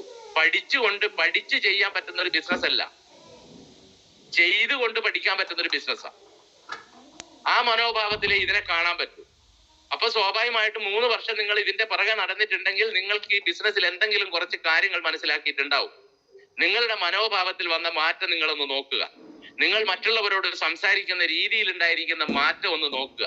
നിങ്ങൾ 4 പേരുടെ മുമ്പിൽ എഴുന്നേറ്റ് നിന്ന് സംസാരിക്കാനുള്ള ഒരു കപ്പാസിറ്റിയിലേക്ക് വന്നിട്ടുണ്ടെങ്കിൽ ലോകത്തിലെ ഏറ്റവും വലിയ വിജയമായിട്ട് നിങ്ങൾ അതിനെ കാണുക. അത് ചെറിയ കാര്യമൊന്നുമല്ല, അതിലൊരു സംശയമില്ല. അത് ഏറ്റവും വലിയൊരു കാര്യം തന്നെയാണ്. കാരണം ഞാൻ ഈ ബിസിനസ്സിനോട് കടപ്പെട്ടിരിക്കുന്നത് സാമ്പത്തികമായി എനിക്കുണ്ടായ നേട്ടങ്ങളിൽ ഞാൻ കടപ്പെട്ടിരിക്കുന്നു, ശരിയാണ്. ഞാൻ വാങ്ങിയിരിക്കുന്ന കാറുകളോട് ഞാൻ കടപ്പെട്ടിരിക്കുന്നു, ഇതിൻ്റെ അകത്തുനിന്ന് ഉണ്ടാക്കിയിരിക്കുന്ന എല്ലാ നേട്ടങ്ങളോടും ഞാൻ കടപ്പെട്ടിരിക്കുന്നു. പക്ഷെ ഞാൻ ഏറ്റവും കൂടുതൽ കടപ്പെട്ടിരിക്കുന്ന ഒരു കാര്യം എന്ന് പറയുന്നത്, ഞാൻ എൻ്റെ ഒരു പാസ്റ്റ് എടുത്തു നോക്കിക്കഴിഞ്ഞാൽ സ്കൂൾ പഠിക്കുന്ന സമയത്തോ കോളേജ് പഠിക്കുന്ന സമയത്തോ ഞാൻ ജീവിതത്തിൽ ഒരിക്കൽ പോലും ഞാൻ മൈക്ക് കൈകൊണ്ട് തൊട്ടിട്ടില്ല. മൈക്ക് കൈകൊണ്ട് തൊടണമെങ്കിൽ എനിക്ക് പാടാൻ അറിയണം, അതെനിക്കറിയില്ല. പ്രസംഗിക്കാൻ അറിയണം, അതെനിക്കറിയില്ല. അല്ലെങ്കിൽ എന്താണ്, സ്കൂളിൽ നന്നായിട്ട് പഠിക്കണം, അതും എനിക്കറിയില്ല. ഇതൊന്നുമല്ലാത്ത ഞാൻ ഇന്ന് വന്ന് നിന്ന് നിങ്ങളോട് ഇങ്ങനെ എന്താണ് സംസാരിക്കുന്നുണ്ടെങ്കിൽ ആയിരങ്ങളെ 10,000ങ്ങളെ അണിനിരത്തിക്കൊണ്ട് രാവിലെ 10 മണി മുതൽ 2 ദിവസം വരെ തുടർച്ചയായിട്ട് സംസാരിക്കാൻ, ഒരു വലിയൊരു ആൾക്കൂട്ടത്തെ മുന്നിൽ നിർത്തി സംസാരിക്കാൻ എനിക്കൊരു കഴിവ് തന്നിട്ടുണ്ടെങ്കിൽ ആ കഴിവ് തന്ന കമ്പനിയുടെ പേരാണ് MI life style marketing global private limited. ഇത് എനിക്ക് മാത്രമല്ല, ബെല്ലി സാർക്ക് മാത്രമല്ല, ഈ കൂട്ടത്തിൽ ഇരിക്കുന്ന അങ്ങനെ സംസാരിക്കുന്ന വ്യക്തികൾക്ക് മാത്രമല്ല, ഇന്ന് ഈ ബിസിനസ്സിലേക്ക് വരുന്നവരെ സംബന്ധിച്ചിടത്തോളം, നാളുകളിൽ ഈ ബിസിനസ്സിലേക്ക് കടന്നു വരുന്നവരെ സംബന്ധിച്ചിടത്തോളം ഏറ്റവും വലിയ മടിയെന്ന് പറയുന്നത് 4 പേരുടെ മുമ്പിൽ എഴുന്നേറ്റ് നിന്ന് സംസാരിക്കുക എന്നുള്ളതാ. ആ സംസാരിക്കുക എന്ന് പറയുന്നത്, നിങ്ങൾ സ്വാഭാവികമായിട്ടും ഫേസ്ബുക്ക് തുറന്നു കഴിഞ്ഞാൽ നിങ്ങൾ പറയും നിങ്ങൾക്കൊരു പബ്ലിക് സ്പീക്കർ ആകാം, നിങ്ങൾക്ക് 10 ദിവസത്തെ കോഴ്സ്, 1 വർഷത്തെ കോഴ്സ് എന്നൊക്കെ പറഞ്ഞ് അതിൻ്റെ അകത്ത് ഉണ്ടാവും. നിങ്ങൾ ഏത് കോഴ്സ് കഴിച്ചു കഴിഞ്ഞാലും നിങ്ങളുടെ 4 ആളുടെ മുമ്പിൽ എഴുന്നേറ്റ് നിന്ന് സംസാരിക്കണമെങ്കിൽ അത് പ്രാക്ടിക്കൽ ആയിരിക്കണം. ഒരു കോഴ്സിനും നമ്മളെ ഒരു പബ്ലിക് സ്പീക്കർ ആക്കാൻ പറ്റില്ല. ഒരു സംശയവും നിങ്ങൾക്ക് വേണ്ട. നിങ്ങൾ നോക്കൂ, ഇപ്പൊ എന്റെ മുമ്പിലിരിക്കുന്ന ഓരോ വ്യക്തികളും ഇന്ന് സംസാരിക്കുന്ന, ഞാൻ ആളുകളെ എടുത്തെടുത്ത് പറയുന്നില്ല. സിദ്ദീഖ് സാർ എന്നെല്ലാം പറഞ്ഞു കഴിഞ്ഞു നോക്കിയാൽ പണ്ടേ പത്രപ്രവർത്തകരാണ്, കുറച്ച് സാമൂഹ്യപരമായിട്ടുള്ള കാര്യങ്ങളൊക്കെ ഉണ്ടാവും, ആ രൂപത്തിലൊക്കെ സംസാരിച്ചേക്കാം. എന്നാലും ഇന്നത്തെ അവസ്ഥയിൽ അദ്ദേഹം എത്തിയിട്ടുണ്ടെങ്കിൽ അദ്ദേഹത്തിന്റെ ഉള്ളിൽ കുറെ കഴിവും കാര്യങ്ങളൊക്കെ തന്നെ ഉണ്ടായേക്കാം. ആ കഴിവുകളെ ഉപയോഗിക്കാൻ ഒരു പ്ലാറ്റ്ഫോം ഉണ്ടാക്കി എടുത്തിട്ടുണ്ടെങ്കിൽ അത് ഈ കമ്പനി നമുക്ക് തന്ന പ്ലാറ്റ്ഫോമാണ്. നമ്മൾ ജീവിതത്തിൽ വിജയിക്കാതെ പോയത് നമുക്ക് കഴിവില്ലാത്തത് കൊണ്ടല്ല, ഒരു മനുഷ്യനും ജീവിതത്തിൽ വിജയിക്കാൻ പറ്റാതെ പോയത്. നമ്മുടെ കഴിവ് തെളിയിക്കാൻ പറ്റാത്ത ഒരു മേഖല നമുക്ക് കിട്ടിയില്ല. അതുകൊണ്ടാ ബെല്ലി സാർ എന്ന് പറയുന്ന വ്യക്തി സ്റ്റാർ ഹെൽത്തിൽ വർക്ക് ചെയ്യുന്നതിന് മുമ്പേ അദ്ദേഹം ത്രാസ് വിൽക്കുന്ന പണിയായിരുന്നു. വെയിങ് മെഷീൻ ഇല്ലേ, നമ്മളുടെ പുതിയ ഇലക്ട്രോണിക് മെഷീൻ, അത് വിൽക്കുന്ന പണിയായിരുന്നു. അവിടെ നിന്ന് അദ്ദേഹം ഈ രൂപത്തിലേക്ക് മാറിയിട്ടുണ്ടെങ്കിൽ അദ്ദേഹത്തിന് ഒരുപാട് കഴിവുകളുണ്ട്. ആ കഴിവുകളൊക്കെ തന്നെ അദ്ദേഹം ത്രാസ് വിൽക്കുന്ന മേഖലയിലാണെങ്കിൽ ആ കഴിവുകളൊക്കെ തന്നെ അവിടെ കുഴിച്ചുമൂടപ്പെടുമായിരുന്നു, ഒരു സംശയമില്ല. പക്ഷെ അവിടുന്ന് നമ്മുടെ ഈ കമ്പനിയിലേക്ക് വന്നത് കൊണ്ടാണ് അദ്ദേഹത്തിന്റെ ഉള്ളിലുള്ള ഓരോ സ്കില്ല് അദ്ദേഹം എണ്ണി പുറത്തെടുത്തത്. അത് നമ്മുടെ മുമ്പിലേക്ക് തന്ന് എന്നെയും നിങ്ങളെ ഈ ബിസിനസ്സിൽ ഈ രൂപത്തിലേക്ക് മാറ്റിയത് അദ്ദേഹത്തിന്റെ കഴിവുകളാണ്. ഇവിടെ ഇരിക്കുന്ന ഓരോ വ്യക്തികൾക്കും കഴിവുണ്ട്. സ്കിൽ ഡെവലപ്മെന്റ് അല്ലെങ്കിൽ എന്താണ് പബ്ലിക് സ്പീക്കിംഗ് എന്ന് പറയുന്നത് ജന്മനാ കിട്ടുന്ന സാധനമൊന്നുമല്ല. ജന്മനാ കിട്ടുന്ന ഒരു സാധനമൊന്നുമല്ല. പാട്ട് പാടുക എന്ന് പറയുന്നത് ജന്മനായുള്ള ഒരു കാര്യമാണ്. അത് നമുക്ക് ഉണ്ടാക്കിയെടുക്കാൻ പറ്റില്ല. അതുകൊണ്ട് നമ്മള് എന്താണ് സിദ്ദീഖ് സാറേ, അതിന് നമ്മൾ മെനക്കെടണ്ട, അത് നടക്കാത്ത കാര്യമാണ്. പക്ഷെ നമുക്ക് നടക്കുന്ന ഒരു കാര്യമുണ്ട്. എന്താണെന്നറിയോ? നമുക്ക് നല്ലൊരു പബ്ലിക് സ്പീക്കറായി മാറാന്നേ. അത് നമ്മൾ ഉണ്ടാക്കിയെടുക്കുന്നതാ. ഈ പാൽക്കായം വെക്കുന്നവരെ ഇങ്ങനെ ഒരു പരസ്യം കാണാം. അവര് പറയും ഇത് ഉണ്ടാക്കുന്നതല്ല ഉണ്ടാകുന്നതാണ് എന്ന്. പാൽക്കായം പോലെയല്ല നമ്മൾ, ഇത് ഉണ്ടാകുന്നതല്ല, ഇത് നമ്മൾ ഉണ്ടാക്കുന്നതാ. അപ്പൊ ഇവിടെ ഇരിക്കുന്ന ആർക്ക് വേണമെങ്കിലും എന്ത് ചെയ്യാൻ പറ്റൂ? നല്ലൊരു പബ്ലിക് സ്പീക്കർ ആകാൻ പറ്റും. ഒരു സംശയം നിങ്ങൾ വിചാരിക്കണ്ട. പക്ഷെ നമ്മൾ അതിനെന്ത് ചെയ്യണം? എഫേർട്ട് ഇടണം. കിട്ടുന്ന ഒരവസരവും നമ്മൾ എന്ത് ചെയ്യരുത്? കളഞ്ഞു കുളിക്കരുത്. എപ്പം നമുക്ക് മൈക്ക് കിട്ടുന്നോ ആ മൈക്ക് കേറി പിടിച്ചിരിക്കണം. നമ്മളിപ്പം എന്താണ് കമ്പനി മീറ്റിംഗ് സെന്ററിലെല്ലാം ചെന്ന് കഴിഞ്ഞാല് MC ആള് ചോദിക്കും, മൈക്ക് ഇങ്ങനെ ചൂണ്ടി ഇങ്ങനെ ആർക്ക് വേണം. അന്നേരം എല്ലാ ആൾക്കാരും ഒന്ന് വന്ന് എന്ത് ചെയ്യാ, ഒന്ന് പിറകോട്ട് വലിയരുത്. ഒരു കാരണവശാലും പിറകോട്ട് വലിയരുത്. എടുത്ത് ചാടി മൈക്ക് കൈപ്പറ്റണം. അപ്പൊ നിങ്ങൾ വിചാരിക്കുക മറ്റുള്ളവരെന്ത് വിചാരിക്കുന്നല്ലേ? അപ്പൊ സ്വാഭാവികമായിട്ടും ചിന്തിക്കുന്ന ഒരു കാര്യല്ലേ. പൗലോ കൊയ്ലോ പറയുന്നുണ്ട്, നമ്മൾ മറ്റുള്ളവർ ചിന്തിക്കുന്നത് പോലെ നമ്മൾ ജീവിക്കാൻ ആഗ്രഹിച്ചാൽ, മറ്റുള്ളവർ പറയുന്നത് പോലെ നമ്മൾ ജീവിക്കാൻ ആഗ്രഹിച്ചു കഴിഞ്ഞാൽ, എന്ന് നിങ്ങൾ ആ രൂപത്തിൽ ചിന്തിക്കാനും പ്രവർത്തിക്കാനും തുടങ്ങിയോ, അന്ന് നിങ്ങളുടെ ജീവിതത്തിന്റെ അവസാനം എന്താണ്? അധപ്പതനത്തിന്റെ ആരംഭമായിരിക്കുന്നു പൗലോ കൊയ്ലോ പറയുന്നുണ്ട്. അതിനെ കൊണ്ട് നമ്മളെക്കാൾ വലിയ ഒരാളും നമ്മുടെ സദസ്സിലില്ല. ഞാനിപ്പോ നിങ്ങളോട് വന്നിങ്ങനെ പറയണമെങ്കിൽ ഞാൻ പൊതുവെ വീഡിയോ നോക്കാറില്ല. ഈ ചിത്രം നോക്കുന്ന സമയത്ത് കുറെ പ്രഗത്ഭന്മാർ ഇതിനകത്ത് ഇരിക്കുന്നുണ്ടാവും. അപ്പൊ പ്രഗത്ഭന്മാർ ഇങ്ങനെ ഇപ്പോ ഈ സിദ്ദീഖ് സാറിനെ പോലെയുള്ള ഉമ്മർ സാറിനെ പോലെ അല്ലെങ്കിൽ മറ്റുള്ള ആളുകളെ പോലെയുള്ള ആളുകളൊക്കെ ഇതിനകത്ത് ഇരിക്കുന്ന സമയത്ത് നമ്മൾ സ്വാഭാവികമായിട്ടും എന്താണെന്നറിയോ, നമ്മളൊന്നങ്ങ് പരുങ്ങും. അപ്പൊ അതിന് ഏറ്റവും നല്ല വഴി, മോർണിംഗ് മീറ്റിൽ നിങ്ങൾ എത്തിക്കഴിഞ്ഞാൽ ചെയ്യേണ്ട കാര്യം എന്താന്ന് പറഞ്ഞാൽ, ഞാൻ ചെയ്യുന്നൊരു കാര്യം ഞാൻ പറഞ്ഞുതരാം. ഞാൻ ചെയ്യുന്ന കാര്യം എന്താന്ന് പറഞ്ഞാൽ, മോർണിംഗ് മീറ്റ് സ്റ്റാർട്ട് ചെയ്ത് എന്റെ പിക്ചർ ഒരു സൈഡ് കാണും. ആ പിക്ചറിൽ ഞാനൊരു തട്ടും. അപ്പൊ ഞാൻ എന്നെ കാണും. എന്നെ കണ്ട് സംസാരിക്കുക എന്ന് പറയുന്നതാണ് എന്റെ ജീവിതത്തിലെ ഏറ്റവും വലിയ മോട്ടിവേഷൻ. നിങ്ങളെ കാണുകയും നിങ്ങളെ മുഖം കാണുകയും ചെയ്തു കഴിഞ്ഞാൽ ഞാൻ അന്നോടെ തീരൂ. അതുകൊണ്ട് ഞാൻ അധികം നോക്കാറില്ല. എന്നാലും ഞാൻ ഇടയ്ക്ക് ഇങ്ങനെ നോക്കും. അപ്പൊ ഞാൻ പറഞ്ഞു വന്ന ഇത്രയേ ഉള്ളൂ. നമ്മുടെ ജീവിതം മാറ്റിമറിക്കുന്ന ഒരു ഓപ്പർച്യൂണിറ്റിയിലാണ് ഞാൻ നിങ്ങൾ എത്തിയിരിക്കുന്നത്. അതിന് അങ്ങേയറ്റം സപ്പോർട്ട് ചെയ്യുന്ന ഒരു കമ്പനിയിലാണ് നമ്മൾ എത്തിയിരിക്കുന്നത്. ആ കമ്പനി അത് ചെയ്ത് വിജയിപ്പിച്ച് കാണിച്ചു തന്നിട്ടുണ്ട്. ചെയ്ത് വിജയിപ്പിച്ച് കാണിച്ച ഏതൊരു കാര്യവും നമുക്ക് ചെയ്യാൻ പറ്റും. ഒരിക്കൽ പ്രസാദ് സാർ, സമയം ഒരു 5 മിനിറ്റ് കൂടി ഞാൻ എടുക്കാം. സമയം എന്ന് പറയുന്നത് പ്രസാദ് സാറിന്റെ ഒരു ക്ലോസിംഗ് ഉണ്ടായിരുന്നു. എന്റെ ജീവിതത്തിലെ ഈ ബിസിനസ്സിലെ ഏറ്റവും വലിയ ക്ലോസിംഗ് അതായിരുന്നു. ഞാൻ കേട്ടതിൽ വെച്ച ഏറ്റവും വലിയ ക്ലോസിംഗ്. പ്രസാദ് സാർ ഒരിക്കൽ മേപ്പയൂരുള്ള ഒരു സത്യമാഷ് എന്ന് പറയുന്ന ഒരു വ്യക്തിനെ കാണാൻ പോയിട്ടുണ്ട്. ആ സത്യമാഷ് എന്ന് പറയുന്ന വ്യക്തിനെ കാണാൻ പോയ സമയത്ത് അദ്ദേഹത്തോട് ബിസിനസ് പറയുന്നുണ്ട്. ബിസിനസ് പറഞ്ഞ അവസാനം പറഞ്ഞത്, എല്ലാരും പറയുന്ന ആഴ്ചയിൽ 2,10,000 കിട്ടുന്ന പറഞ്ഞു. അപ്പോ സത്യമാഷ് ചോദിച്ചു, അല്ല പ്രസാദേ, നിനക്ക് 2,10 കിട്ടിയിട്ടുണ്ടോന്ന്. അപ്പം പ്രസാദ് സാർ പറഞ്ഞത് എന്താന്ന് പറഞ്ഞാല്, ഈ 2,10 കിട്ടിയ ആളുകളെ ഞാൻ ഇതുവരെ കണ്ടിട്ടില്ല. കിട്ടും എല്ലാരും പറഞ്ഞിട്ടുണ്ട്. പക്ഷെ ഇനി നീ ഒരു കാര്യം ഉറപ്പിച്ചോളൂ, ഇന്ത്യ മഹാരാജ്യത്ത് ഈ ബിസിനസ്സിലൂടെ ആരെങ്കിലും 2,10,000 ആഴ്ചയിൽ വാങ്ങിയിട്ടുണ്ടെങ്കിൽ നീ ഉറപ്പിച്ചോ, അത് ഞാൻ വാങ്ങിയിരിക്കും. ഞാൻ 2,10 വാങ്ങിയിട്ടുണ്ടെങ്കിൽ ഒരു സംശയവും വേണ്ട, നിനക്ക് ഞാൻ ആ 2,10 വാങ്ങിത്തരും. ഇതാണ് ക്ലോസിംഗ്. ഈ കോൺഫിഡൻസും കാര്യങ്ങളൊക്കെ തന്നെയാണ്. ഈ രൂപത്തിലേക്ക് നമുക്ക് മാറാൻ പറ്റും. ഈ രൂപത്തിലേക്ക് നമുക്ക് ചിന്തിക്കാൻ പറ്റണം. അങ്ങനെ ചിന്തിക്കുന്ന ആളുകൾക്ക് മാത്രമേ ജീവിതത്തിൽ സക്സസ് ഉണ്ടാവൂ. അതിലൊരു സംശയവും കാര്യത്തിലില്ല. അപ്പൊ ഞാൻ പറഞ്ഞു വന്നത് ഇത്രയേ ഉള്ളൂ. നമ്മൾ അത്ഭുതങ്ങളിൽ വിശ്വസിക്കുക, ദൈവത്തിൽ വിശ്വസിക്കുക. അത്ഭുതങ്ങൾ എന്താണ് നമ്മളെ തേടി വന്നിരിക്കും. ഒരു സംശയവും കാര്യത്തിലില്ല.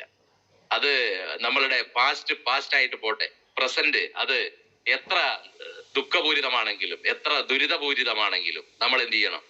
നമ്മളൊരു ഫ്യൂച്ചറിനെ പറ്റി നമ്മൾ ചിന്തിക്കണം. നാളെ പറ്റിയുള്ള ഒരു ശുഭാപ്തി വിശ്വാസം നമുക്ക് ഉണ്ടാവണം. നിങ്ങൾ ഏത് കഷ്ടപ്പാടായിക്കോട്ടെ, ഏത് ദുഃഖങ്ങളായിക്കോട്ടെ, ഏത് ദുരിതങ്ങളായിക്കോട്ടെ, ഇതിനെല്ലാം ഉള്ള പരിഹാരം എന്ന് പറയുന്നത് നമ്മുടെ ശുഭാപ്തി വിശ്വാസമാണ്. ആ ശുഭാപ്തി വിശ്വാസം കൈവടിയാതിരിക്കുക. ആ കൈവടിഞ്ഞവന് ജീവിതത്തിൽ ഒരിക്കലും എന്ത് ചെയ്യാൻ പറ്റില്ല, ഒന്നും നേടാൻ പറ്റില്ല.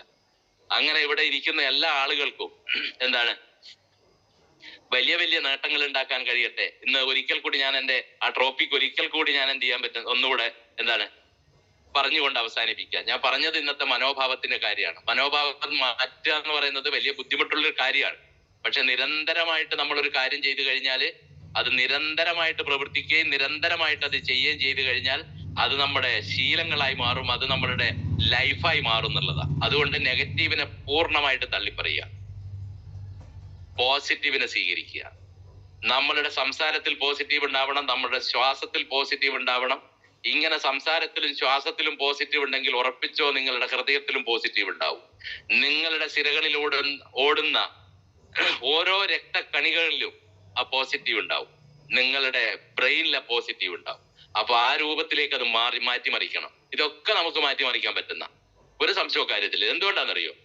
നമ്മൾ സാധാരണഗതിയിൽ എല്ലാവരും പറയാറുണ്ട്, നമ്മളുടെ ലൈഫില് അല്ലെങ്കിൽ നമ്മളുടെ ശരീരത്തിൽ നമുക്ക് നിയന്ത്രിക്കാൻ പറ്റാത്ത, നമുക്ക് കൺട്രോൾ ചെയ്യാൻ പറ്റാത്ത കുറെ കാര്യങ്ങളുണ്ട്. നമ്മളുടെ കിഡ്നിയെ നമുക്ക് കൺട്രോൾ ചെയ്യാൻ പറ്റുക, ഹൃദയത്തെ കൺട്രോൾ ചെയ്യാൻ പറ്റില്ല, അല്ലെങ്കിൽ നമ്മുടെ ലിവറിനെ കൺട്രോൾ ചെയ്യാൻ പറ്റില്ല. അതിന് അസുഖമോ കാര്യങ്ങളോ വരുന്ന സമയത്ത് അതൊന്നും നമുക്ക് നമ്മുടെ കൺട്രോളിലല്ല. പക്ഷെ നമ്മുടെ കൺട്രോളിൽ ഒരു സാധനമുണ്ട്, അത് നമ്മുടെ ബ്രെയിനാണ്. ആ ബ്രെയിനെ നമ്മൾ എന്ത് ചെയ്യണം? തീർച്ചയായിട്ടും നിയന്ത്രിക്കണം. നിയന്ത്രിച്ച് ഈ രൂപത്തിലേക്ക് മാറണം. എന്നിട്ട് നമ്മൾ എവിടത്തേക്ക് വരണം? ലോ തിങ്കിങ് ആറ്റിറ്റ്യൂഡ് പാടില്ല, ഒരു കാരണവശാലും പാടില്ല. ഹൈ തിങ്കിങ് ആയിരിക്കണം. ഹൈ തിങ്കിങ് ആയിട്ട് നമ്മൾ കാറിൽ കയറുന്നത്, കാറ് വാങ്ങുന്നത്, വലിയ വലിയ കാറ് വാങ്ങുന്നത്, ഇതൊക്കെ തന്നെ നമ്മൾ ചിന്തിച്ചുകൊണ്ട് ഹൈ തിങ്കിങ് ആറ്റിറ്റ്യൂഡോട് സഞ്ചരിക്കുക. അതിലൊരു സംശയമില്ല. പിന്നീട് വേണ്ടത് ഒരു ബിസിനസ് മാൻ ആറ്റിറ്റ്യൂഡ് എന്നുള്ള രൂപത്തിൽ നമ്മൾ മാറുക എന്നുള്ളതാണ്. അങ്ങനെ മാറുന്നാണെങ്കിൽ ഒരു സംശയവും വേണ്ട, നമ്മൾ സക്സസ് ആയിരിക്കും. ഒരു സംശയവും കാര്യത്തിലില്ല. വിജയം നമ്മളെ തേടി വരും. ഏതായാലും ഇന്നത്തെ ഈ ഒരു മോർണിംഗ് മീറ്റിന് എന്നെ ക്ഷണിച്ചിരിക്കുന്നത് തൊട്ടിൽപാലം സ്വദേശിയായിട്ടുള്ള ഒരു പ്രവീൺ സാർ, നൗഫൽ സാറിന്റെ പെർമിഷനോട് കൂടി. അപ്പൊ ഞാൻ നൗഫൽ സാറിനും പ്രവീൺ സാറിനും ആദ്യമായിട്ട് നന്ദി അറിയിക്കുകയാണ്. പിന്നെ ഇങ്ങോട്ട് വെൽക്കം ചെയ്തിരിക്കുന്നത് നസീമ മേഡത്തിനും ഞാൻ ഈ ഒരു അവസരത്തില് നന്ദി രേഖപ്പെടുത്തുകയാണ്. എല്ലാറ്റിനും ഉപരി ഈ ഒരു സുപ്രഭാതത്തിൽ എന്നെ കേൾക്കാൻ, എന്നെ ശ്രവിക്കാൻ സന്മനസ് കാണിച്ച എല്ലാവർക്കും ഒരിക്കൽ കൂടി നന്ദി അറിയിച്ചുകൊണ്ട് ഞാൻ നിർത്തുന്നു. Thank you very much.